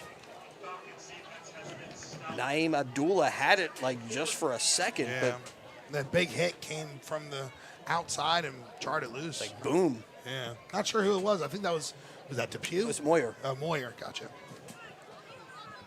Yeah, number 8, man. He is. And that's a guy his timing has been on point. And that's one of the guys we didn't see in the scrimmage. He was not dressed. He was on the sideline. He was just talking to people. Yeah. So we knew we talked to him in the preview show, and we didn't get to see of him, and we knew he was going to be a factor. But man, oh man, he was a factor right there. So it brings up 4th and forever, a low snap, and Williams picks it up and kicks out of bounds. That one is shy of the 30-yard line. And we'll see where they mark it. Are they going to mark it at the 30? I think that's kind of a generous spot right there. But again, Falcons with a good spot on the field to get this drive going. 1st and 10 from the Tornado 30. That kind of tests just how good this defense has been all day, forcing them all the way back to their own end there and then having to punt with, little room to spare, just giving Pennsbury's offense even better places to be. And, you talked about the special teams advantage with Pennsbury right there. Like, one of the elements, Tornadoes, you maybe catch them napping with the first quick kick, but they have not been able to flip the field and use that quarterback punt effectively since the first time. Completion out there to Connor Randolph. And the Falcons with a 6-yard pickup. Makes it 2nd and 4. Again, from here next week, Falcons head up to Easton before coming back home to take on Archbishop Ryan. Early season carpool for me and Chris. I love it. Handoff is to Bagley. Tough running up the middle. And that's another couple of yards for Lunch Pail Luke. I mean, he's... Lunch Pail Luke, I love it. I mean, he's that kind of a blue-collar kind of mindset. I was going to call him the babyface Bagley. Oof. But I'm not sure I'm not sure he would like that. We should ask his mom. Obviously, Rachel Bagley, a big help for us here at WBCB as she is head of the Football Parents Club. Great job she does. So we should ask her to see what she wants to hear. 3rd and 3. And the handoff to Bagley. Cuts it up, but is cut down shy of the first down. He picks up 2. And makes it now 4th and 1. And one of the Tornadoes shaken up on the play. So an injury timeout with 3:30 to go. 3rd quarter. Back with more high school football on the WBCB Sports Network. Hi, I'm Merrill Reese. Kessel Dermatology has a highly rated and award-winning dermatology team with over 130 years of collective clinical experience. They've been voted as the region's best dermatologist and doctor for 20 consecutive years. Over 1,500 5-star reviews from satisfied patients. Take care of your skin. Schedule an appointment with Kessel Dermatology.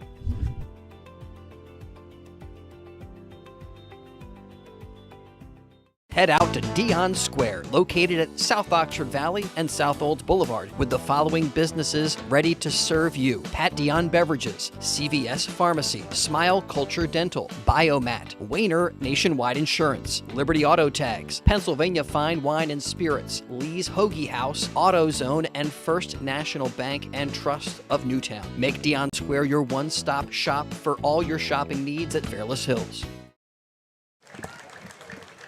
All right, so that is the other Kleppo, that Vince Kleppo, who was shaken up on the play, but good to see him able to get back onto his own feet and head over to the far sideline without receiving any help.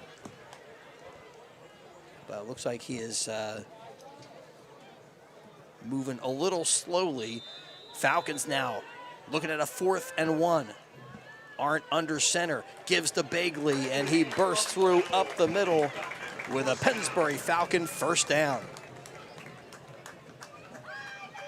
Well, one thing this Pennsbury Falcon team knew coming into this year was how to control the football and to grind the clock down. That ground and pound ethic that mindset is part of Falcon football up and down.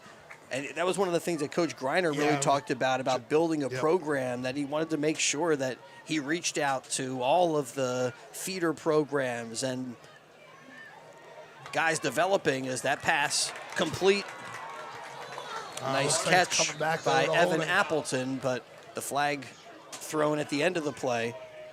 Yeah, and just to tally that thought, Coach Griner talking about all the different experiences and influences he's had in the past years, and he talked about him replacing Coach Snyder and the legacy Coach Snyder has here and just the influence it has on Coach Griner. And he says, even though I'm replacing Coach Galen Snyder and, I've worked with him so much, the ground and pound is obviously going to be a feature in Pennsbury, and it's going to be a part of it. We're just going to evolve on it and feature little new things. And so far you've seen exactly that. A lot of ground and pound, a lot of inside zones, but you've seen some other things like that kind of play right there with the screen pass and some new elements to the offense. And you can never take the influence of Coach Galen Snyder out of this Pennsbury team.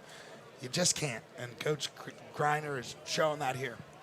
Right there, a block in the back assessed to the Falcons, so they'll replay first down. As now 1st and 17. Arndt in the gun gives to Begley. And Begley bottled up after a short gain. Gets a couple. And that's it. But the Falcons are working the clock here as we get down near the 2-minute mark in the third quarter. Oh, yeah, by the way, I got to correct myself from the Pennsbury preview show. Yeah, shout out Luke Snyder texted me on Facebook to let you know that one of your trivia questions was wrong. Yeah, it was like the team that was the highest scoring team in Pennsbury history. And Begley with a beautiful cut, works it up the field. One of the officials knocked down on the play. But a little nifty running by number 34. Yeah, big hole, is able to jump in there and attack it. Great job by Begley. He's a mastermind right now. Picks up 8 up to the 8. But yeah, you said the highest scoring team was the 2016 team. It was actually that 2014 team that went deep into the state playoffs and actually lost to St. Joe's. One of the topics we were just talking about earlier about the getting rid of the public and non-public schools in the playoffs. It's in the, what'd you say, the house? It's in somebody's house. Yeah, it's in the Pennsylvania's house. And timeout taken by the Tornadoes with 1:15 to go in the third quarter. Coach Franco over there recognizing the moment here. Falcons inside the red zone once again. And already with 2 unanswered scores in this second half of play. Again, thanks to Puss in Boots Tavern, supporting Pennsbury for decades before or after the games. Stop at Puss in Boots for great food, great times. Watch all your favorite Philly sports teams at the Boot. Tuesdays are Taco Tuesdays. Wednesdays, Puss in Boots, featuring their homemade meatloaf platters plus Quizzo every Wednesday. Thursdays are Italian days with the meatball sliders, foot-long Italian sausage sandwiches. Fridays, they do the Fun Day specials. Always something going on. Of course, the Dollar Dogs on Saturdays. Open 7 days for lunch, dinner at 942 Trenton Road in Fairless Hills. Private catering also available with Puss in Boots. Is that Shan Barrett getting a shout out? Yeah, Coach Yola giving Shan his moment. False start. So on 3rd and about 2, Falcons a little jumpy. Yeah, a little bit. And pre-snap movement. Makes it 3rd and 7 here. As they're now back to the 14-yard line. Falcons with a 1-yard touchdown run from quarterback Jack Arndt and a 69-yard kickoff return from Justin LaRue. There the snap doesn't get to Arndt. It's on the turf. And Jack Arndt, good recognition there. And he just falls on it to hold on to the football for the Falcons. Well, both of these teams coming into this season feeling, I think even in a game where everything looked good, you always point to some things that you need to continue to work on. Yeah. Here, I think it's easy to find stuff that both of these teams are going to be looking at in film sessions, looking to clean up. Yeah, both teams could have executed some things better, especially offensively, some moments, especially like with Pennsbury with the interception in the red zone, Trenton with a lot of these low snaps and missed snaps. There's a lot of things to clean up, but obviously week 1, only up from here. I mean, kind of a whole change the subject, but I saw Fernando Mendoza after his preseason game the other day. I guess he played last night and made some comments after the game just about how making mistakes is part of the process, and you have to be in the fire in order to experience what that heat is like. And I think the same can be said for both of these quarterbacks, but certainly in that situation where Jack Arndt threw the interception in the end zone, you look at maybe how you would just manage that one. I don't know. Then you also just credit the kid for making a good play. Heck of a play. And always easier to learn those lessons too in a win than it is to feel like you're learning and moving in a positive direction after a loss. But this one's still a lot of football left in it. One thing we saw with last year's Tornadoes team is that they had the ability to score quickly. A lot of that was that connection. We talked about Ave Ingram moving on and some of the wide receivers graduating as Jack Arndt takes the snap. He's going to tuck it away and move it up across the 15 to the 13. And that's a turnover on downs. And the Falcons right there, maybe just playing a little field position, trying to run the clock a little bit, just give them enough time for maybe one last play, put them in way too deep to possibly attempt a Hail Mary here. But yeah, still a lot to be determined in this one. So far, it's a shutout for this Pennsbury defense. But Keith Williams with something to say about that as he gets the offense going once again. He's got Hackett on his right side. Clapson put a man in motion and a little jet sweep in there. Little score update, excuse me, didn't want to interrupt, but the Chamonix Emmaus tied 7-7 over at Heartbreak Ridge. Well, that play, a 1-yard gain, brings us to the end of the third quarter tonight. It's the inaugural River Bowl as the Trenton Tornadoes have crossed the Delaware to see if Bucks County football or Mercer County football reigns supreme on the first game of this 2026 season.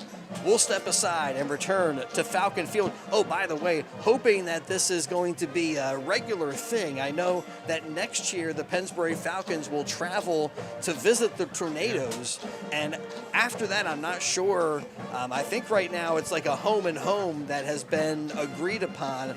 I'm not sure if there's a third game that is also already on the schedule. I would hope so.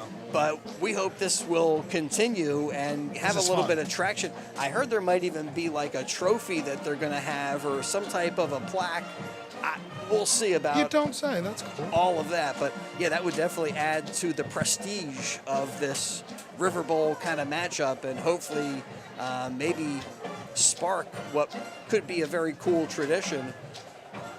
And so far it's been the Falcons that have had the better of this one. McCaffrey's game of the night. McCaffrey's Food Markets, exceptional every day. Thanks also to Peruzzi Buick GMC on Business Route 1 in Fairless Hills as Keith Williams drops back and throws a short pass, but makes the connection, and Tornado's going to be just shy of the first down. It looks like it's going to be around 3rd and 2, but a good job by Williams to get the ball out quick, get it in his receiver's hands, and try to let him do some damage.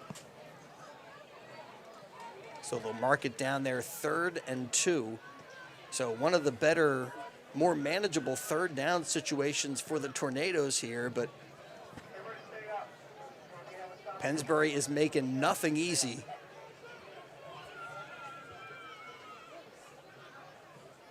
Williams calls for it, drops back, throws, and it's tipped incomplete. Great play over there. That's McCardle. Yeah, man, what a play. Just looked like he was going to blitz off the edge, recognize the running back coming out on the flat, engaged in a block, but recognized it, was still able to get a hand up and block that thing. Great job by Noah McCardle right there. Huge play. All right, so now 4th and short. Tornadoes potentially going for it here. And it's hard to tell because they don't put a punter back there. They just have Williams doing that quick kick. Pennsbury expecting them to go for it as everybody is up close to the line of scrimmage. And Williams throws. It's complete. First down for the Tornadoes. And evading one tackler, it's Jesse Crawford. Nice grab and a good job to get a little extra. And Crawford gives them a fresh set of downs up to the 31-yard line.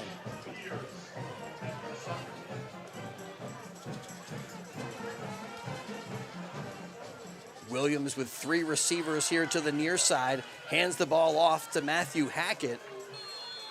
And Hackett turns it upfield and runs right into Jacob Depew. LaRue Madsen also in there with part of that tackle, brings up 2nd and 4.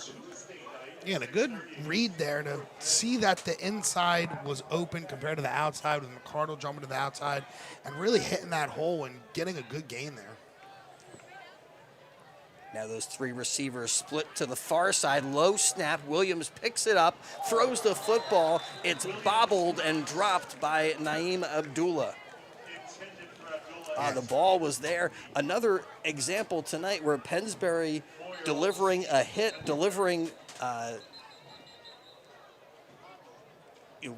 just really good timing with some of those guys in the secondary.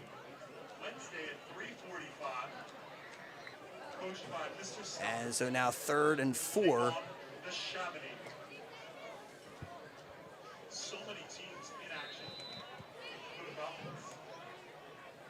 Another play here, Justin LaRue off for this 3rd and 3 play. Keith Williams from the gun, Pennsbury threatening a blitz up the middle. Williams rolling to the outside and throws, completes the pass. Nice connection there with Kyle Graffey. And Graffey is up near midfield. Good separation right there. Nice stop, come back, little curl action, and got major separation from the DB. And great ball by Williams. Hasn't had much tonight, but the small sample he has, he's been putting it on his receivers. Tornadoes with a first down up to their own 47-yard line. Williams this time hands off to Hackett. Nearly brought down in the backfield, but quick enough to get out of trouble and make it about a 6-yard pickup.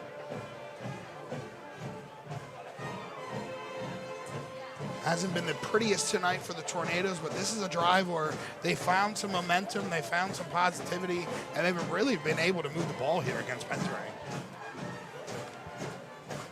4th down conversion, a couple big 3rd down conversions. So far, the story of the night is that they have then committed some penalties, which trying to avoid that on this drive as Williams looks downfield, throws downfield, and it's picked off by Luke Moyer. Intended over there by Kyle Graffey was the intended target, but the throw was short, the coverage was there, and Luke Moyer just pulls that down out of the air. Man, oh man, Pennsbury's had a couple opportunities tonight for a pick. Hasn't been able to come down with it, but a great job right there by Moyer to come, cool, collective, go up for it, come down with the ball. A guy we didn't see really that much on the scrimmage on Saturday, but he is making a name for himself tonight. Yeah, great timing on a couple of hits, and then right there comes up with a gigantic turnover. Looked like the most promising drive of the night for the Tornadoes. And now the give is to Bagley as the Falcons back on the attack. It's a jack attack with Jack Arndt, the junior quarterback, the signal caller for this Pennsbury team. You're just getting quotes left and right. Well, I mean, last year, this team struggled to move the football at all. So, I mean, 14 points in this first game, very promising for this Falcons team to see if they can continue to grow from this game, as Bagley with some running room, but that might have been because of a Falcon hold. Yeah, it hasn't been the prettiest of game offensively for Pennsbury, especially in the first half. But ever since that second half kickoff, they have looked very good here, not just offensively, but special teams and defensively as well. So contrast that with how they started last year, definitely what you want to see. But another hold, costly for this team, as that was a really good run from Luke Bagley. And now the Falcons with a second and long as they're back inside their own 5-yard line. And they still cannot afford to give the Tornadoes good field position.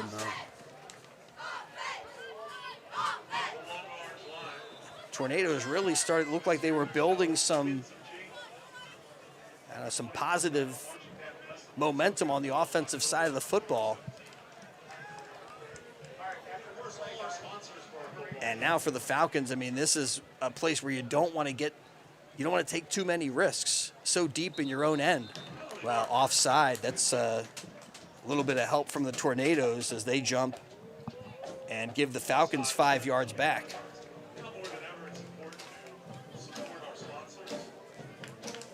So got a little bit of that penalty marker back.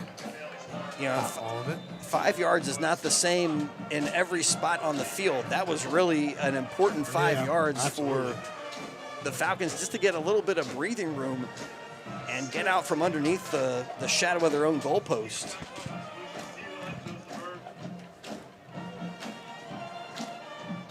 And now they send 3 receivers to the near side as Jack Arndt fakes the give, and he is swarmed. Tornadoes with another sack. And another one for Kleppo as they drop him back to the 5-yard line and make it 3rd and 16.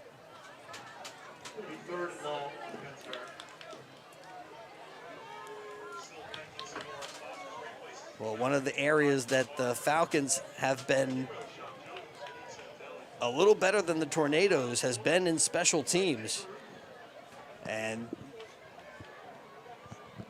if they can't have a big play right here, it's going to be another really important kick. And yeah, they just want to keep it conservative. They give up the middle to Bagley, and he moves it up to the 8. And now they bring out the kick unit,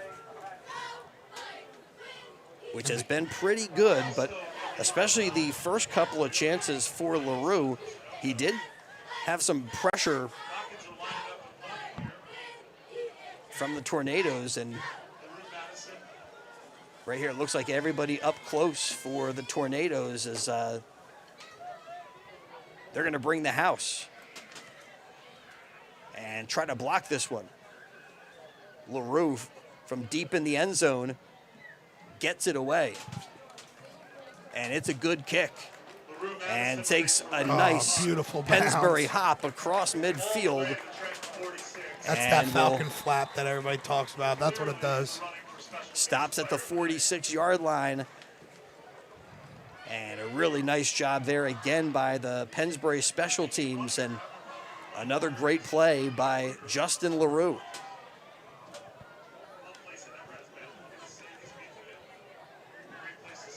He's been one of the toughest kids on the defense. He's got the 69-yard touchdown return, the kickoff return to start the second quarter. And his punting has been good. And in this game, it's been really important. He's been pushing the Tornadoes back farther than a lot of people have been expecting with where they've been punting and how good of these punts and the bounces he's been getting. He's done a really good job on all three levels of this game. But look out, because here comes Keith Williams, who is in the gun right now. He's got 4 receivers and throws to the flat, completes the pass as he hits Kyle Graffey, and Graffey makes a couple of guys miss and picks up a Tornado first down.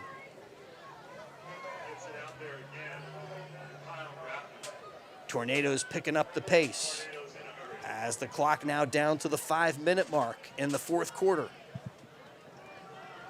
Handoff goes to Hackett. Hackett with a stiff arm, turns it upfield, and he's up across the 35. And that's going to be just enough for another Tornado first down, a 10-yard pickup by running back Matthew Hackett. That was a mean stiff arm right there. Put Garlitz in the ground. And again, Tornadoes with pace, quickly to the line of scrimmage. Williams calls for it, looks to the far side, flush from the pocket, and he's just got to get rid of it. A good job right there by the quarterback to recognize didn't have anything and threw that one away. Stops the clock with 4:29 remaining. Yeah, good pressure by Chamonix now trailing 13-7 against Emmaus. But yeah, going back to that last play, great job by Gregory Campbell just to limit the pressure up the middle, then realizing Keith Williams was going out of the pocket and was trying to create something and pressuring him. Great job by him. 2nd and 10. Williams takes care of the low snap, pressured, evades the rushers, and throws out of bounds. Looking for Jesse Crawford there. But they can't connect, and the clock stops with 4:22 to go. And we just talked about him, Gregory Campbell doing the pressure in the last play. That one doing the exact same thing, able to shed the offensive line and create tremendous pressure against Keith Williams and made him uncomfortable and had to escape the pocket. You saw him celebrating right there. Got to show off the big guys, you know, as a big guy myself. And he basically destroyed that play. I don't know if you heard, Chris, but Coach Ciolo was singing on the PA. 3rd and 10 now, big play for the Tornadoes. Low snap again, handled by Williams, does a good job. The pass is complete. And the Falcons bring down the receiver quickly. That was Naeem Abdullah. Brought that one in. And makes it now 4th and a little more reasonable, a little more manageable for the Tornadoes, 4th and 3. I mean, this play might be the ball game here.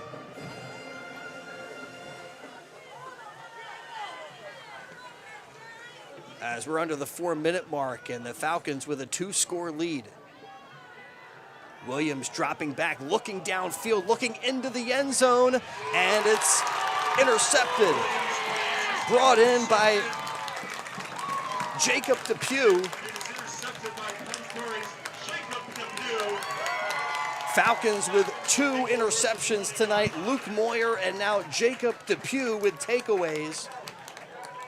And we talked about, you know, the nice spiral, the beautiful looking passes that are coming out of the hand of Keith Williams, but he's been putting a little too much air under these passes. You know, you want more laser beams than pop-ups, and so far it's the Falcons who have been able to get under those passes that are kind of up for grabs. Yeah, in the last couple ones, they looked like, don't want to say easier attempts, but much more easier balls to them. That one by Depew, that was a tough ball to intercept right there, and he made it look easy. Well, a great job by number 3, LaRue and Depew, the French connection. Seeing that long hair flow in the wind, he said that's his style, that's his signature look. Chaz Manning takes it across the 25. And he was showing nice it play. off there. Man, oh man. He's going to be in the next Head and Shoulders commercials. He's got that Palomalu hair, man. It looks beautiful.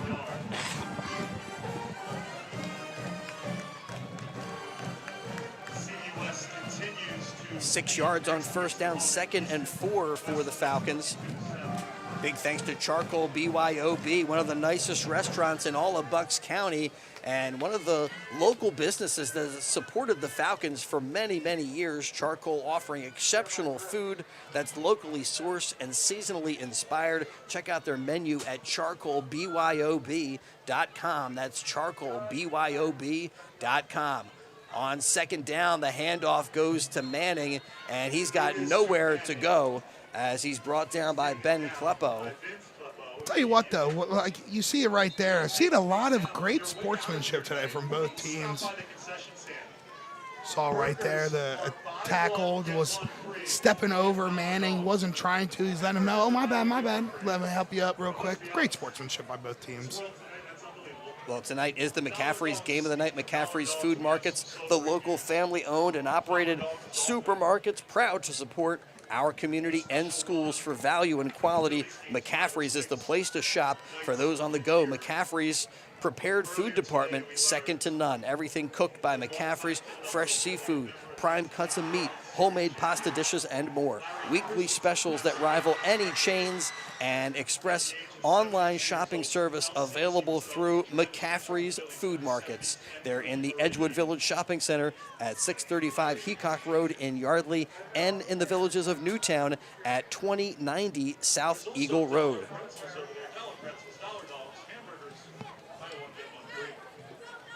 Third and 7 coming up for the Falcons. 2:27 remaining in the fourth quarter. This one dubbed the River Bowl, as these two teams, cross-river rivals of sorts. As the Falcons get a couple of yards there, makes it 4th and 5. And with 2:20 to go, they will bring out Justin LaRue. I believe I'm taking a timeout, it looks like right now. So with the timeout on the field, the 14th annual Capital Area YMCA 5K race and 1 mile fun walk is coming up Saturday, October the 3rd at 9 a.m. at Cadwallader Park.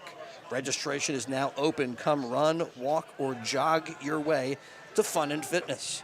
Corporate sponsorship is also available in many different price ranges. Your sponsorship helps the 5K race and the 1 mile fun walk, and helps support feeding hungry children, provide a safe environment for before and after school care, and empowers teens to build confidence.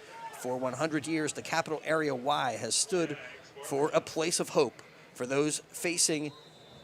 And if you're looking for more information about the Capital Area YMCA 5K race or the 1 mile fun walk, contact Louise McCants at lmcants@capitalareay.com. A deep kick that is taken by Naeem Abdullah.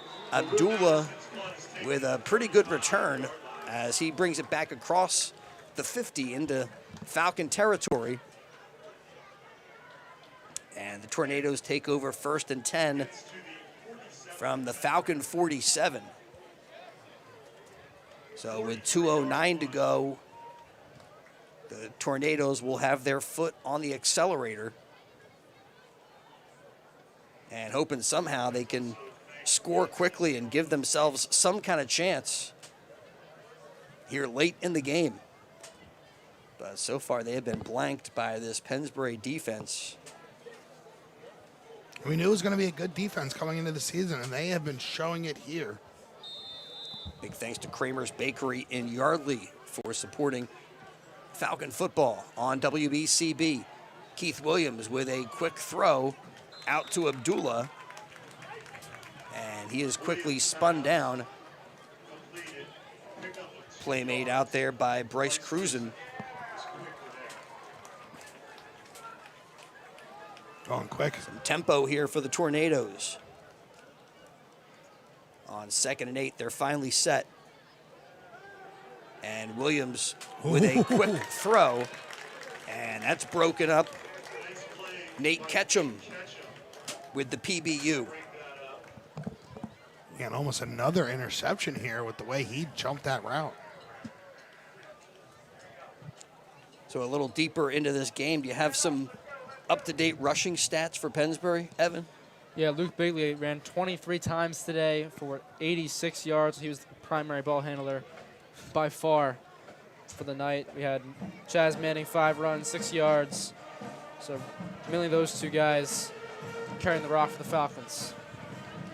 And Jack Arndt with the interception, but also with a rushing TD as Williams here stepping up, looking downfield, and throws incomplete. Looked like intended for Kyle Graffey maybe, but yeah. Luke Bigley was right there with some good coverage. Yeah, Arndt as well had 5 runs in the day for 22 yards and his rushing touchdown. But an unusual stat line for Justin LaRue, as he's got some tackles for loss, he's got some punts to his credit, and also a 69-yard kickoff return that really set things up for Pennsbury in the second half. Williams, flush from the pocket, dancing around, still keeps the play alive and has to just throw that one out of bounds. Yeah, and the biggest thing, one of the biggest things at least for LaRue Madison today was just those punts that he was delivering, I mean, from his own end to the other 45, the other 40, just really keeping Trenton away from the end zone, and I think that proved to be crucial in today's win. Yeah, and there were 3 punts where the Tornadoes really were bringing the house. Their intention was to get to the punter and try to block the kick, and LaRue, he just did a nice job to keep his cool and get those kicks off. A lot of work goes in the offseason. About to start. Saw the number of people play really well tonight. Thanks to Yardley Family Haircutters, a full-service family barbershop. Give them a call. They're right there in Yardley. And you can set up an appointment at 215-321-6900. Big thanks to Dave Wells and the family. And the Falcons now with the opportunity to take victory formation and just work the rest of this clock. And start this 2026 season on a good foot. I mean, last year, we had to wait till week 8, I think, to get maybe week 8 or 9. It was late in the season. It was the road game at Abington. It was a huge win for Pennsbury, but the only win. So for them to be able to get this first win of the season, but not only that, to get the first win under new head coach John Greiner, it is huge, especially week 1. You get that out of the way. You continue forward, try to build on this. And huge win for Pennsbury. And going up against the Easton team next week, that's really good. But currently, as we speak, trailing against CB West.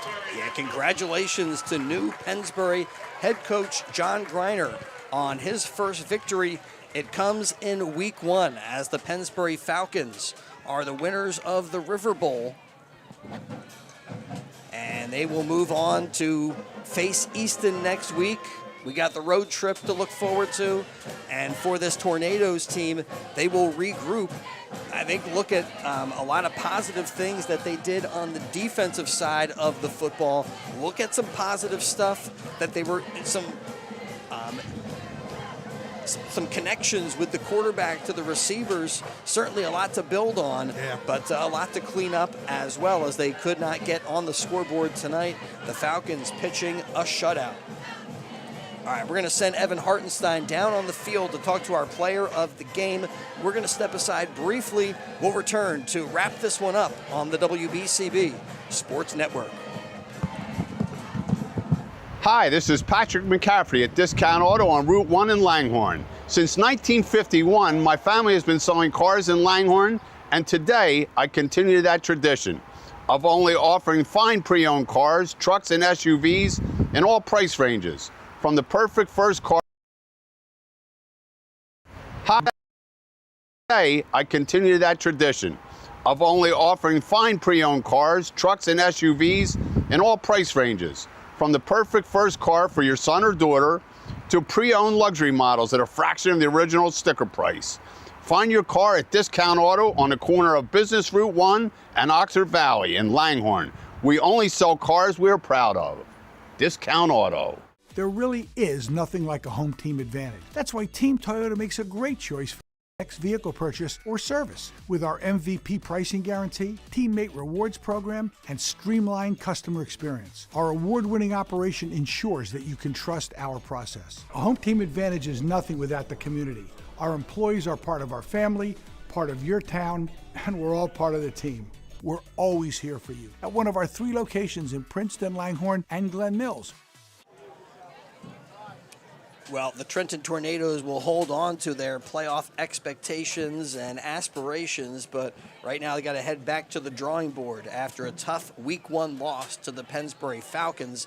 And for the Falcons, this marks the start of a brand new era under head coach John Greiner. And what better way to get that era started than with a Week 1 victory over the Tornadoes, and in a game that had this intriguing feel to it when you have the River Bowl, a team crossing the Delaware, Bucks County versus Mercer County, all of that. We look forward next year to heading over to visit the Tornadoes. They have a great facility over there, and their staff has been wonderful to us on WBCB, helping us out. Maybe we'll get multiple cameras, and just has been wonderful to interact with the Trenton Central Communications Department through the WBCB Sports thing, and so looking forward to that. And they also have like a turfed out field and brand new facilities over there, so looking forward to next year's game.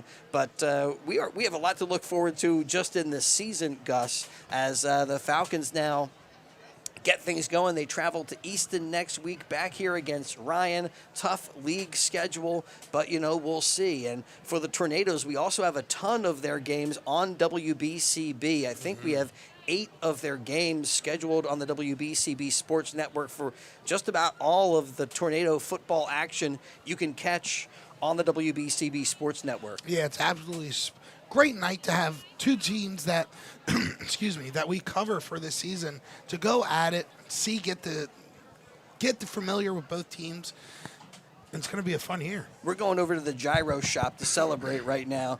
Gyro Shop. I'm intrigued. Is it Gyro or is it Euro? I don't know. We got to go over there. They're in the Oxford Valley Mall, and great stuff. Fresh Mediterranean comfort food with big, bold flavor. I love that stuff. We got to celebrate here over there with maybe we eat healthy, eat some great food, and celebrate a Pennsbury win. And we think they also have delivery through DoorDash. So, if you're not... I'm hitting them up on DoorDash, baby. Check that out. Great food at the Gyro Shop at the food court in the Oxford Valley Mall.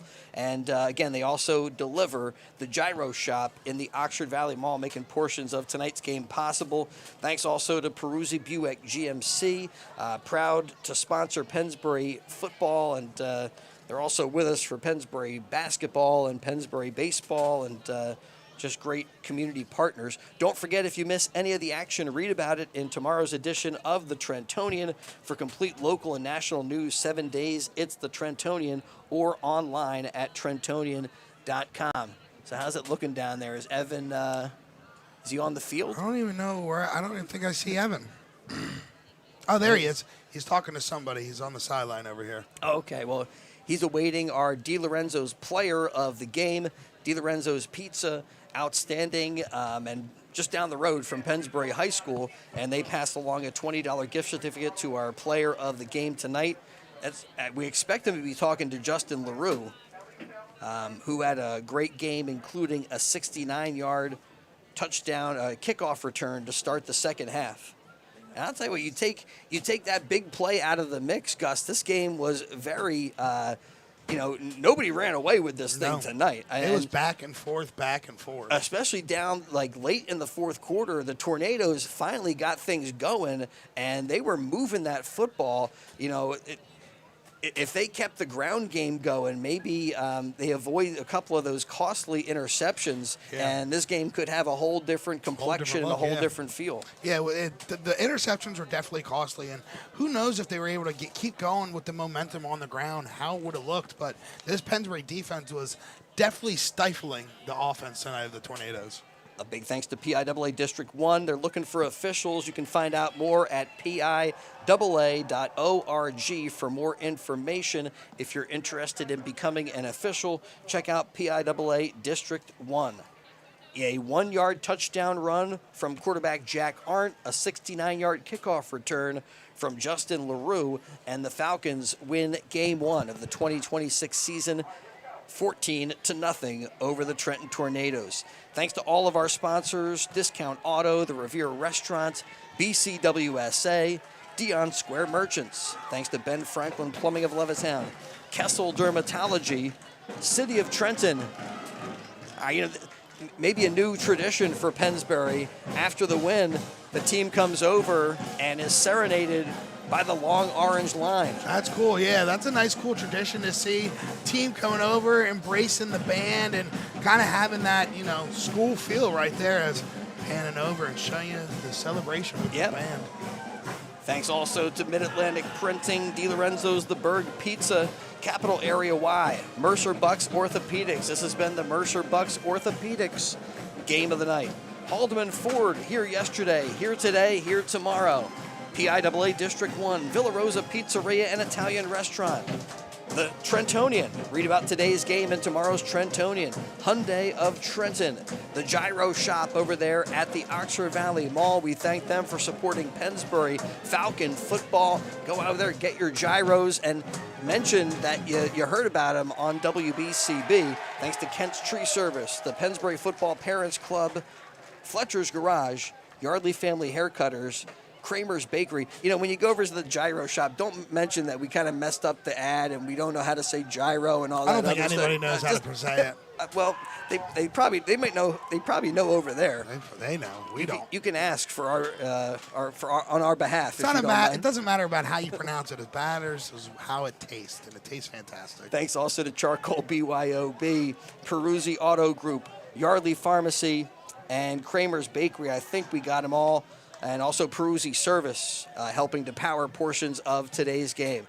Well, join us next week. We will be up in Easton as the Pennsbury Falcons will visit Easton for Game 2 of this 2026 season. And again, we'll have a bunch of Trenton Tornado football for you all throughout this season as well. Big thanks to the crew, Jess Nazario, who was doing our camera work tonight. Thanks to Gus the Bus Barber, our video engineer. Evan Hartenstein was helping us with stats and with post-game interviews. And I believe he's down there talking with our player of the game right now. I don't see him, but he was down there. Yeah, he was down there. And it looked like one guy's interviewing Jack Arndt. Huh. Well, he better have gotten him. Well, we're gonna have a DiLorenzo's player of the game for you, and that will be you can catch that on YouTube at WBCB Sports, of course. All right, that's going to wrap things up. One final time here from Pennsbury High School. It was the Falcons 14 and the Tornadoes of Trenton 0. Thanks for catching high school football and joining us here on WBCB. We'll catch you next week from Easton.